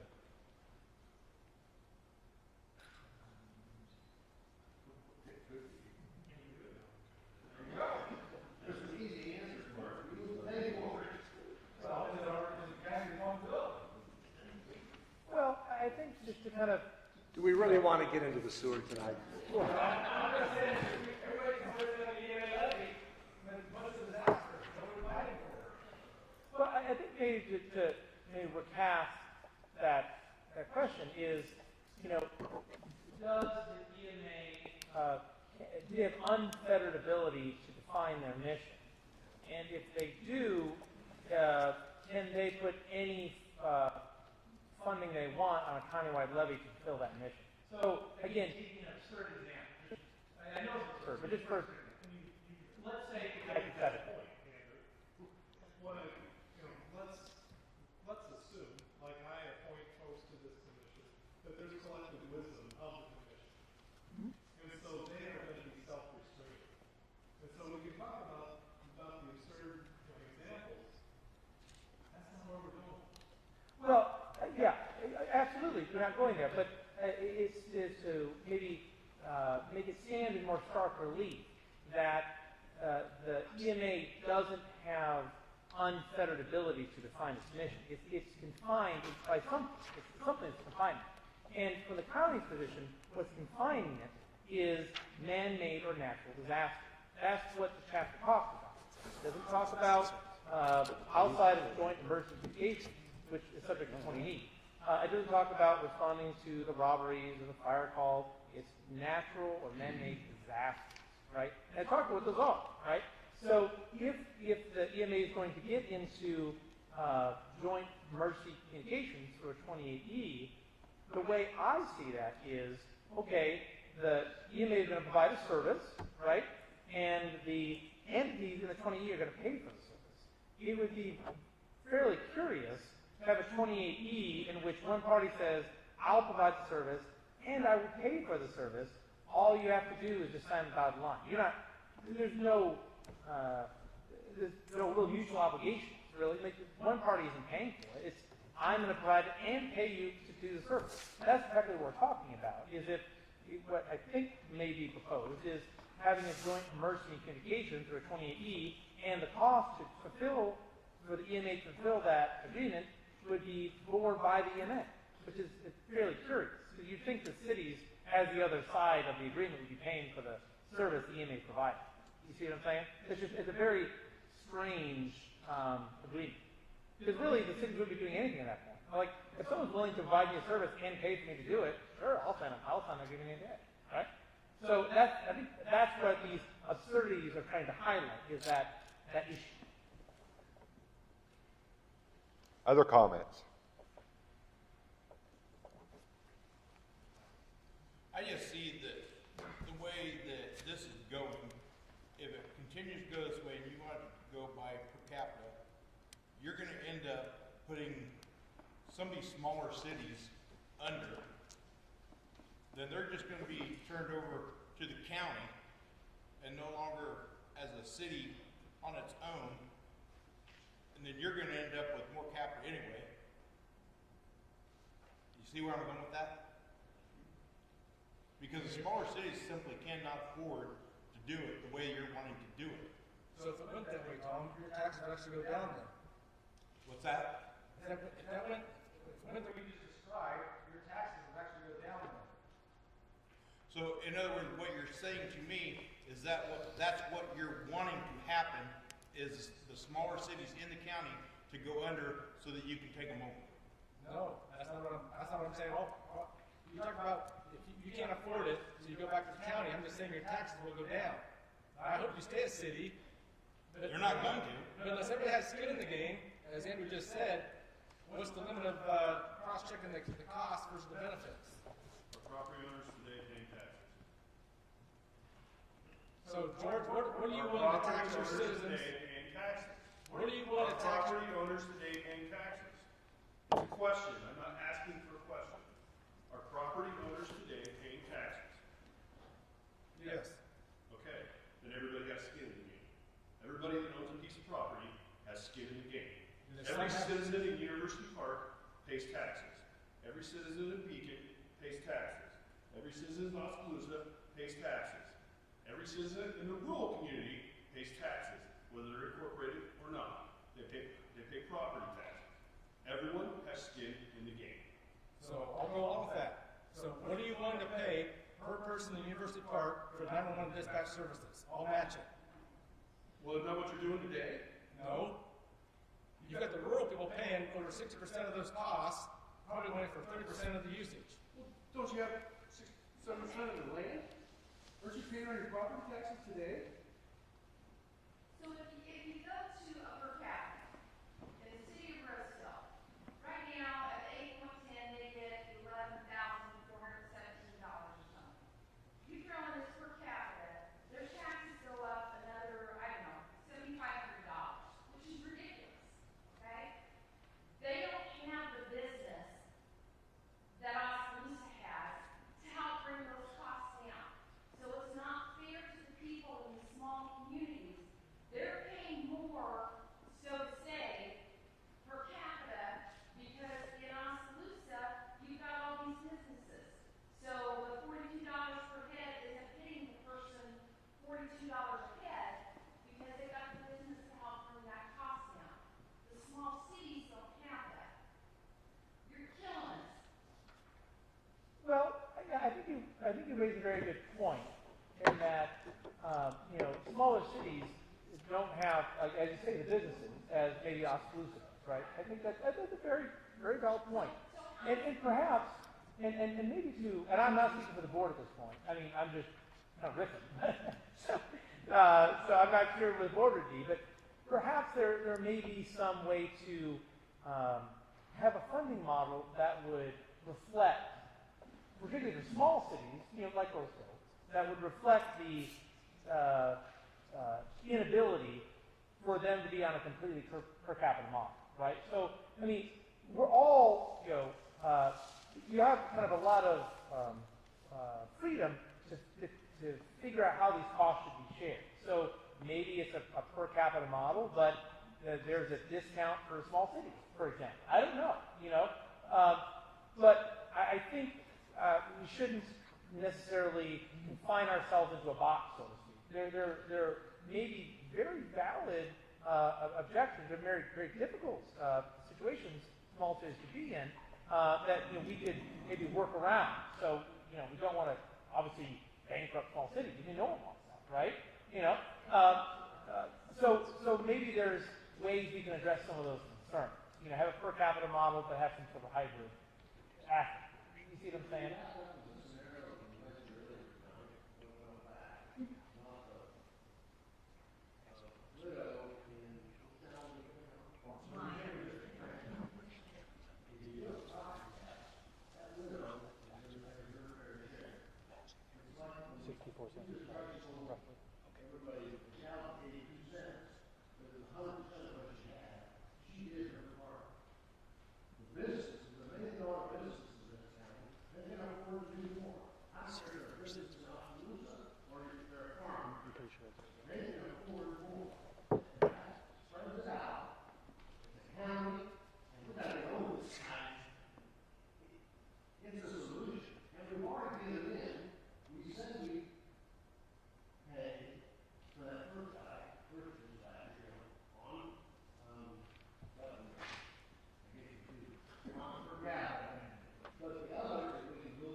I think from the county perspective, I think where the rub is, so to speak, is that Andy, we all know what is bad money. You don't need to let's just get serious. I think back in 2019. I think I got the number from Jamie. In 2019, I think City of Los Angeles was 70% of the use of the dispatch center. Let's use the county levy and pay for it, and Los Angeles pays 30% of the cost.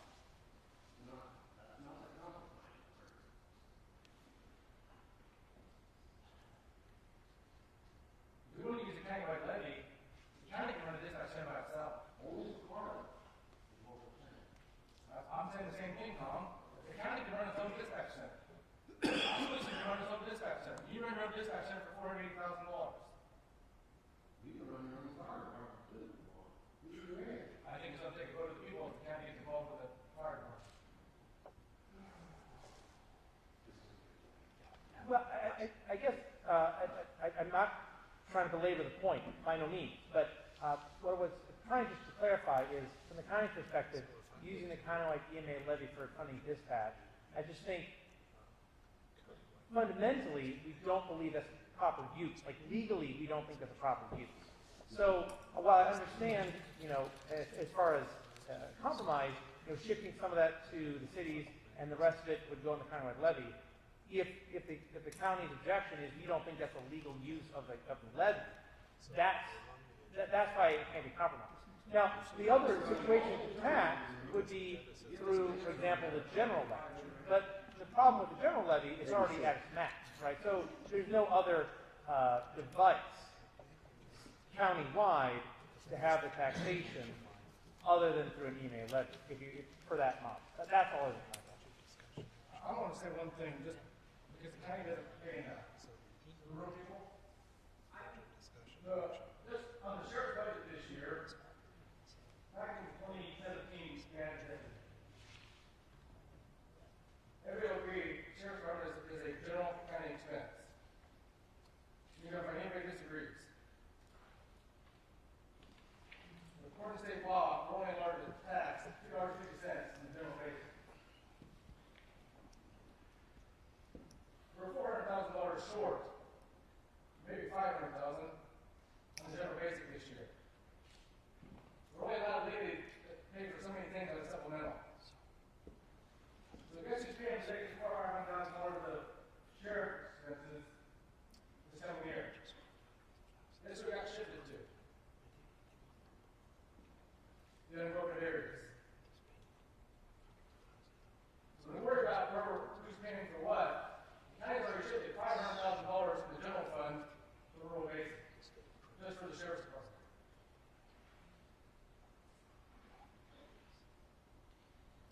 All the counties that run their own dispatch centers, they charge the cities per capita for sheriff, police protection. Marion County, Waldo County, it's $42 or $44 per person just to answer 911 calls. And for the police driving around, sheriff around the city, it's extra. Right off the top. So this is information nobody knows, but this is stuff we have to work with. So when we're wondering why we're not shifting more stuff to the rural's already paying more because we don't have enough money in the general funds.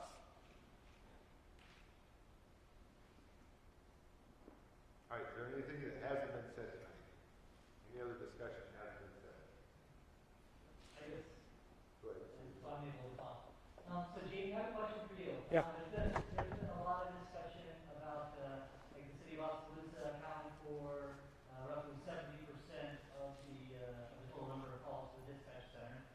Has there been any research in the average cost per call based on area? So like to go to serve someone, whether they're here in Oskaloosa or in one of the outlying areas of the county.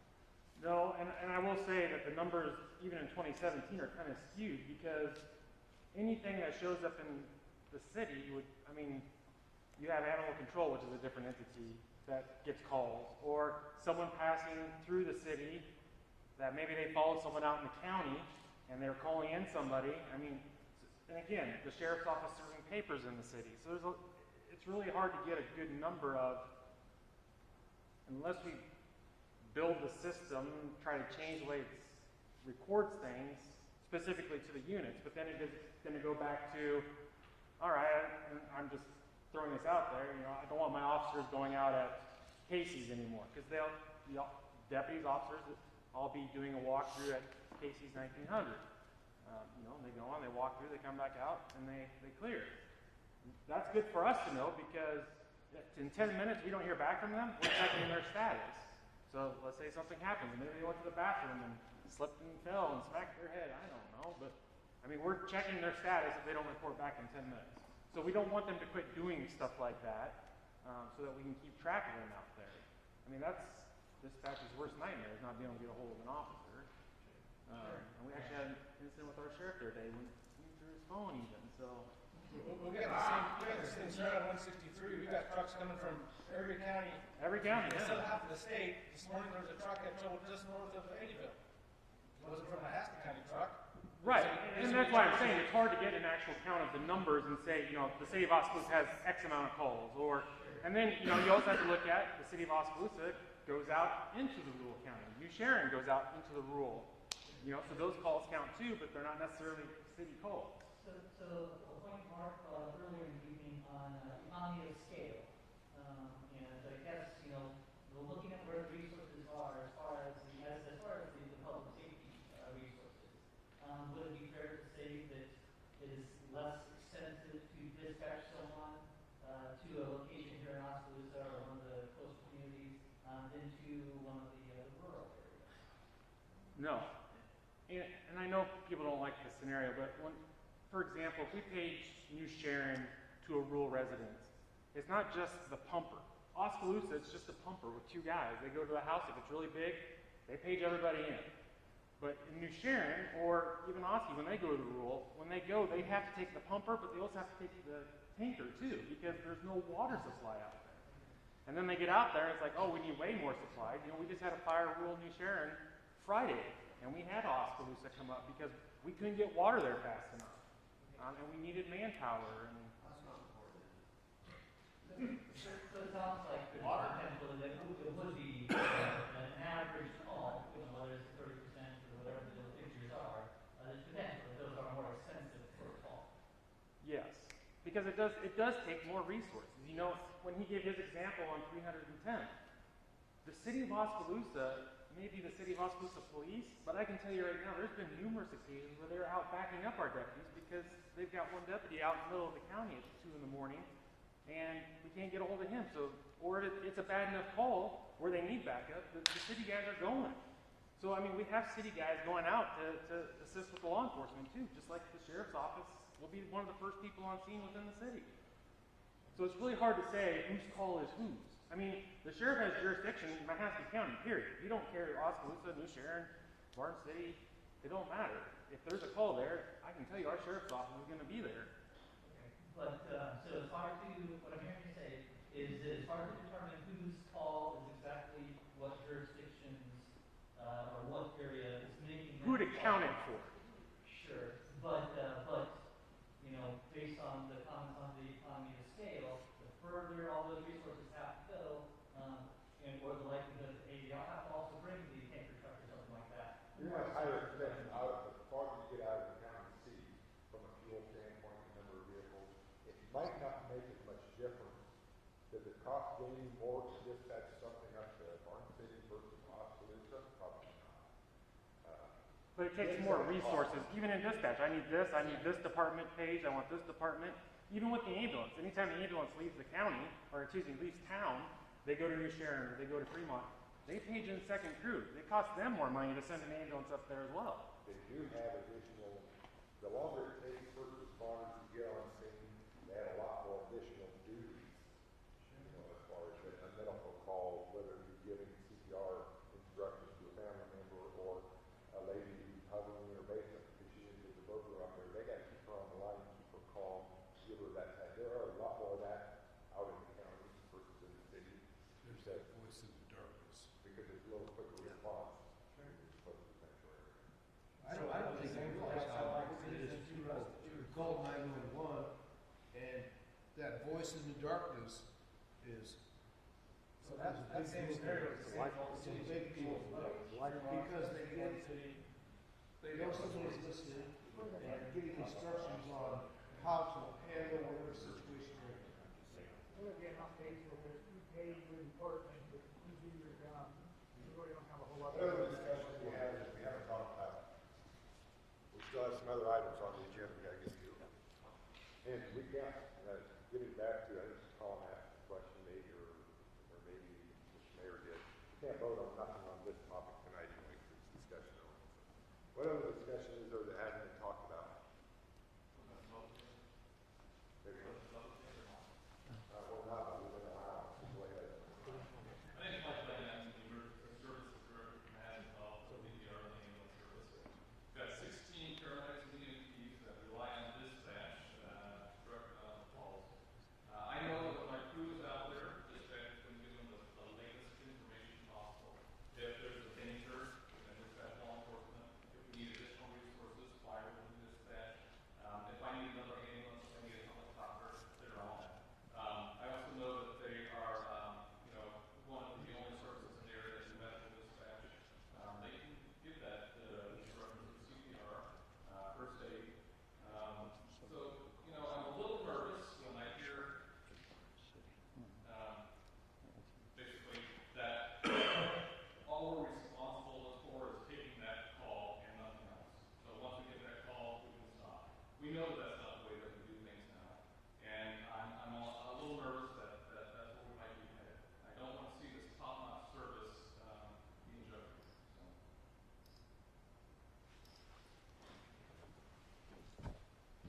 What else is there? Great.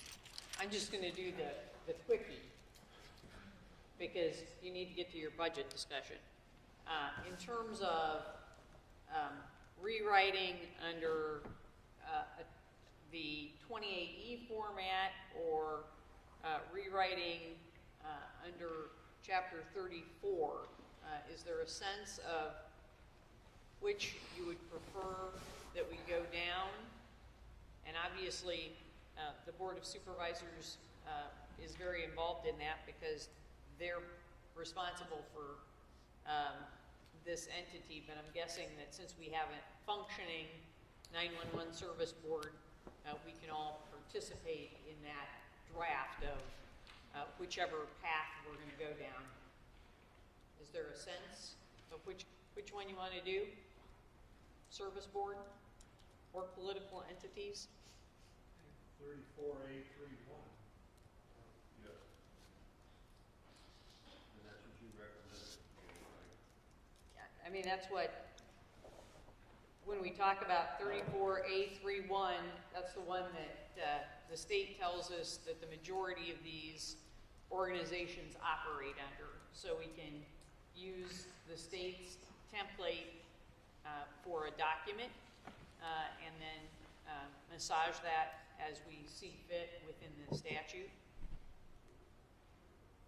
I mean, that's, other than 10 counties, is my understanding, that's everybody operates in. So 89 counties is the statewide operator, that 34A. I'll try and, I can't promise I'll have it at the next meeting, but I'll try and have it. I gave you the draft bylaws that the state uses, but I'll play with those and see if we've got one that you can all take back and consider for some discussion at your individual political subdivisions.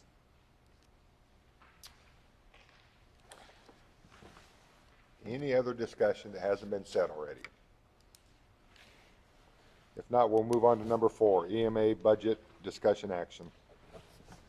So I wanted to see if we could try to get something scheduled and published. So this is again the draft. It was shared. The only thing I changed for numbers was I did take legal down about $4,000, $2,000 from each entity, just because I'm really hoping we don't go to court for anything. So I'm hoping we can keep dropping those lawyer fees down. I guess what I'm looking for is us to move forward and maybe get something published so that we can do something. Now, I will say, and I'm talking to the EMA Commission specifically right this second, but on page 5 is that breakdown, looking at EMA and dispatch. Because the talk has gone the way it has for the last several weeks, specifically with Mr. Ritland talking about the county wanting to do the per capita model, that's what this is looking at. So EMA expenses, looking at the countywide EMA only levy of 19 cents, and then for those dispatch functions, the per capita is there in blue. Now, this takes on the model, like Gayla had said earlier, Iowa Code 29C says one or a combination of.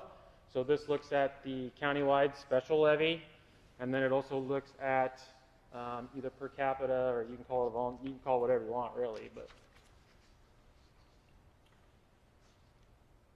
It's going to be Oskaloosa's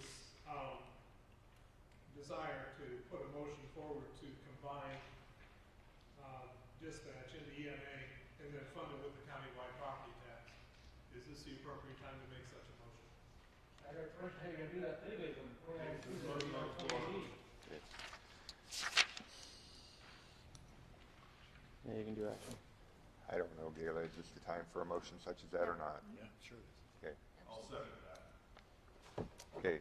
So the question's still gonna be, how you gonna do that legally when 29C says independent emergency communication is 28E?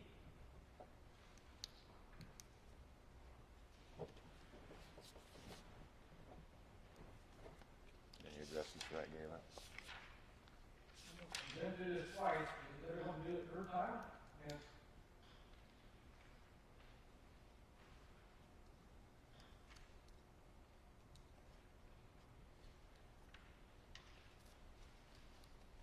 In discussing that, we have talked about doing it under 29C9 6. Commission shall determine its mission of its agency and program and provide direction for the delivery of emergency management services of planning, administration, coordination, training, and support for local governments and their departments. And so as we look at paging out or answering the sheriff's call or the police department's call, that would be that coordination function, or the county attorney's request for criminal records. so you're calling me dispatch now for disaster services. I'm sorry? So we're gonna just call dispatch now for disaster services.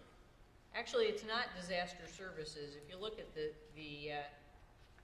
description under 29C, it says that in addition to disasters, we provide for the common defense and protect the public peace, health, and safety, and preserve the lives and property of the people of the state. So I'm thinking that that is broader than natural disasters.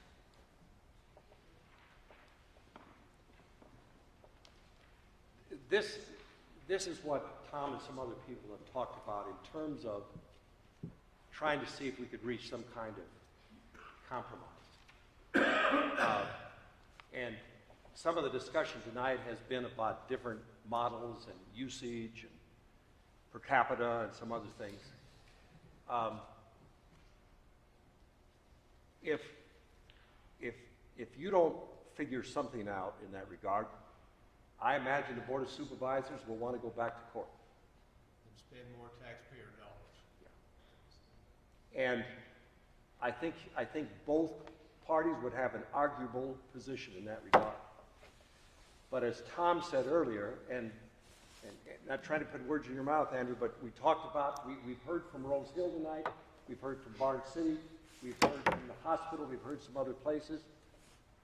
There's different ways of looking at this in terms of how this should be funded and what's the most equitable way to do it. The young man here that talked about the fact of how much it costs to a call within the city as opposed to out in the country. You know, another thing to take into consideration is what's a call worth to somebody, a business, or somebody in the country that's got $1 million worth of equipment as opposed to somebody that's got a brush fire in Barn City. But the fact of the matter is, if you don't work something out in terms of this, it just is going to continue to go on and on and on, and it's not going to help anything in terms of how people feel about one another, or what entities feel about other entities. And, you know, the question is, where does it end? So, Okay. I think you're right. We need to get consensus, or well, how much has Andrew been involved in trying to come to an agreement? Because I think I'll probably be fairly small saying I think the attorneys are either trying to talk to Mr. Nardini or Mr. Shaw, I mean. But I don't think you guys are talking to the county at all. So when we're not compromising, I don't think the county's been involved with any kind of this discussion the last couple of weeks, of any compromise at all. well, I don't think that's necessarily true. I don't know about the last couple of weeks, but I know that Andrew, prior to that time, there's been conversations with him, there's been emails back and forth. The county has made its position very clear in terms of this.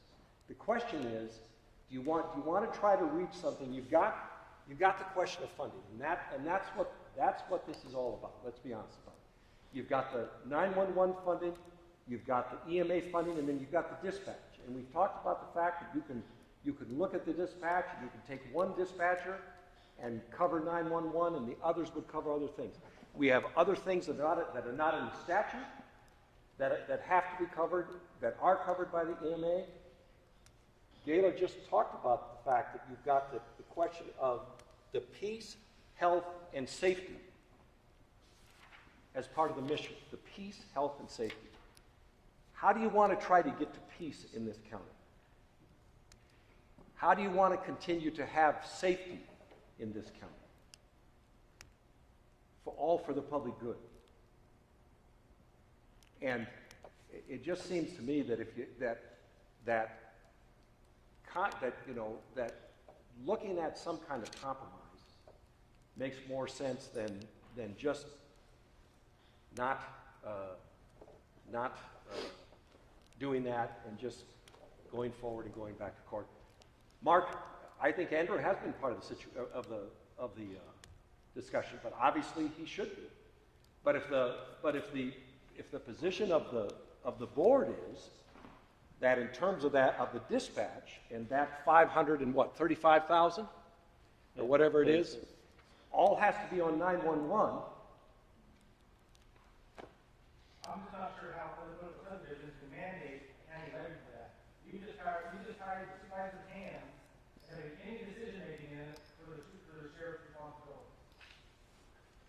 If we want to get to the public health, I think we would talk to sanitarian and say, sewer systems are a health issue. Let's put it on the county levy under EMA. I said before, I don't think we need to get into the sewer tonight. Okay? Well, I'm just Okay? saying how far we want to go with this. Well, but that's not what we're talking about right now. That's what the next step though. That what, the sewer system's going to be under Why EMA? stop here? Why stop here?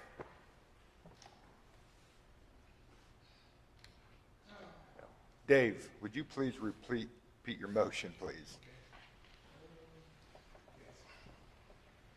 The motion is to take dispatch into EMA and fund with the countywide property tax. And that's what you seconded. Special. Okay. Dispatcher, or is he 911 or EMA? He's EMA. EMA. He's Okay. both. Further discussion on that motion? All right, we'll take a roll call. Walling. Yes. Long. Yes. Oh, I'm sorry. I'm going to take back Walling and say Crutchfield. On behalf of Las Vegas, Yes. yes. Long.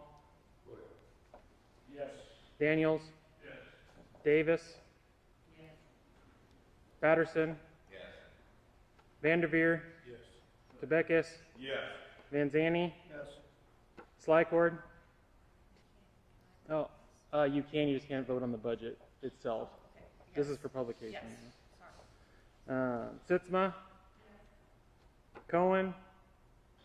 Van Rutterham. Yes. Gronendijk. No.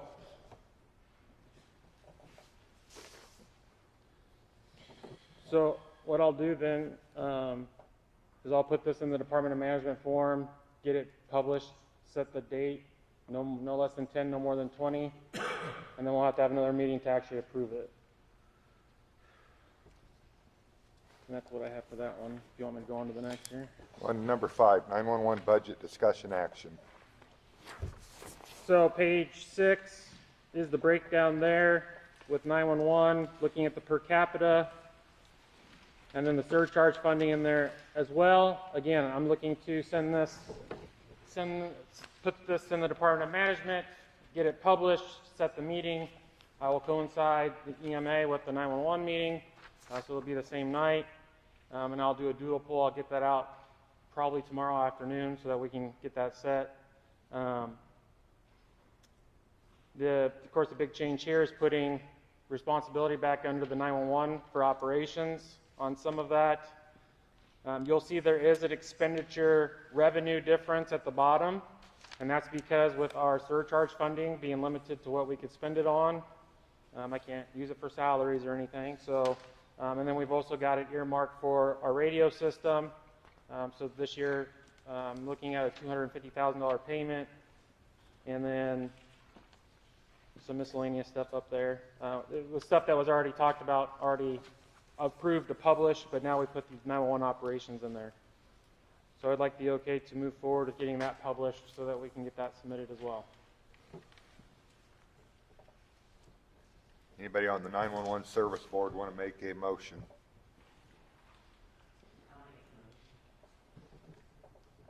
Second.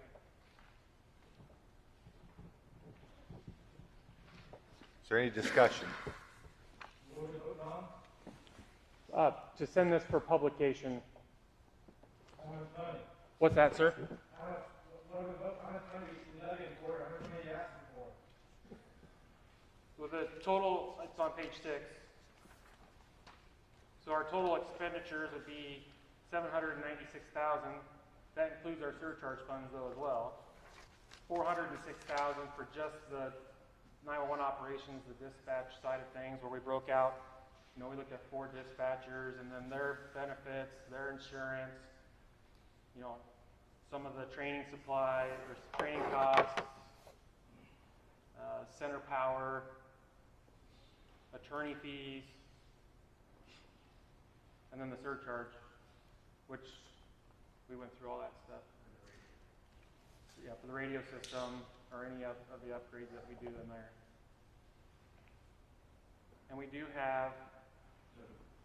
have money that is marked for usage.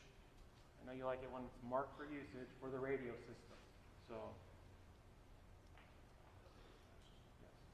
Further discussion per the motion. So is there a backup plan if this other motion is totally legal again, is there a backup plan to have funding for 911 dispatch?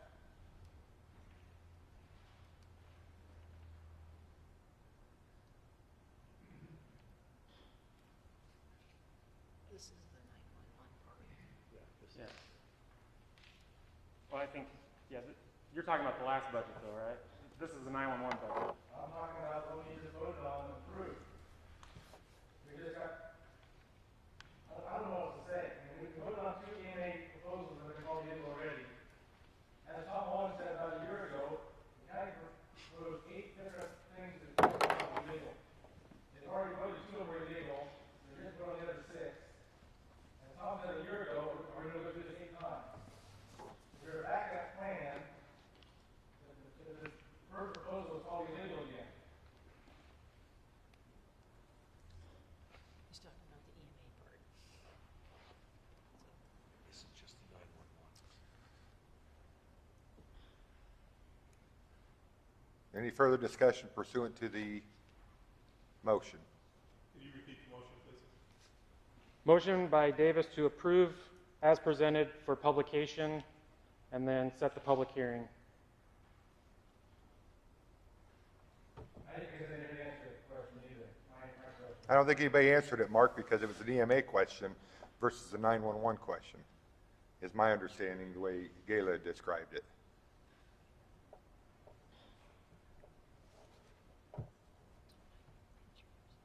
there any further discussion?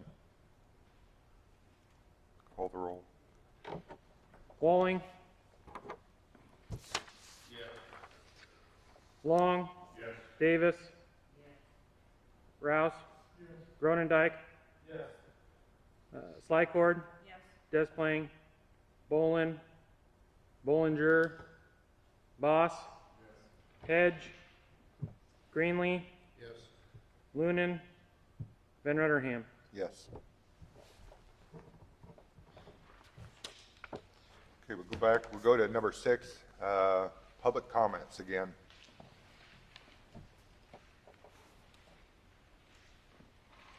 Anybody else from the public want to make any comments? Seeing none, we'll go on to number 7. Doodle poll, been working good for everybody? And I'll do that for the public hearing. I'll get that out probably, like I said, tomorrow. Motion to adjourn? We'll start with EMA. Oh, we need a second. Okay. You want me to roll call that one? No, all in favor? Okay, now 911. Anybody from 911 make a motion to adjourn? All in favor, say aye. Opposed? Thank you.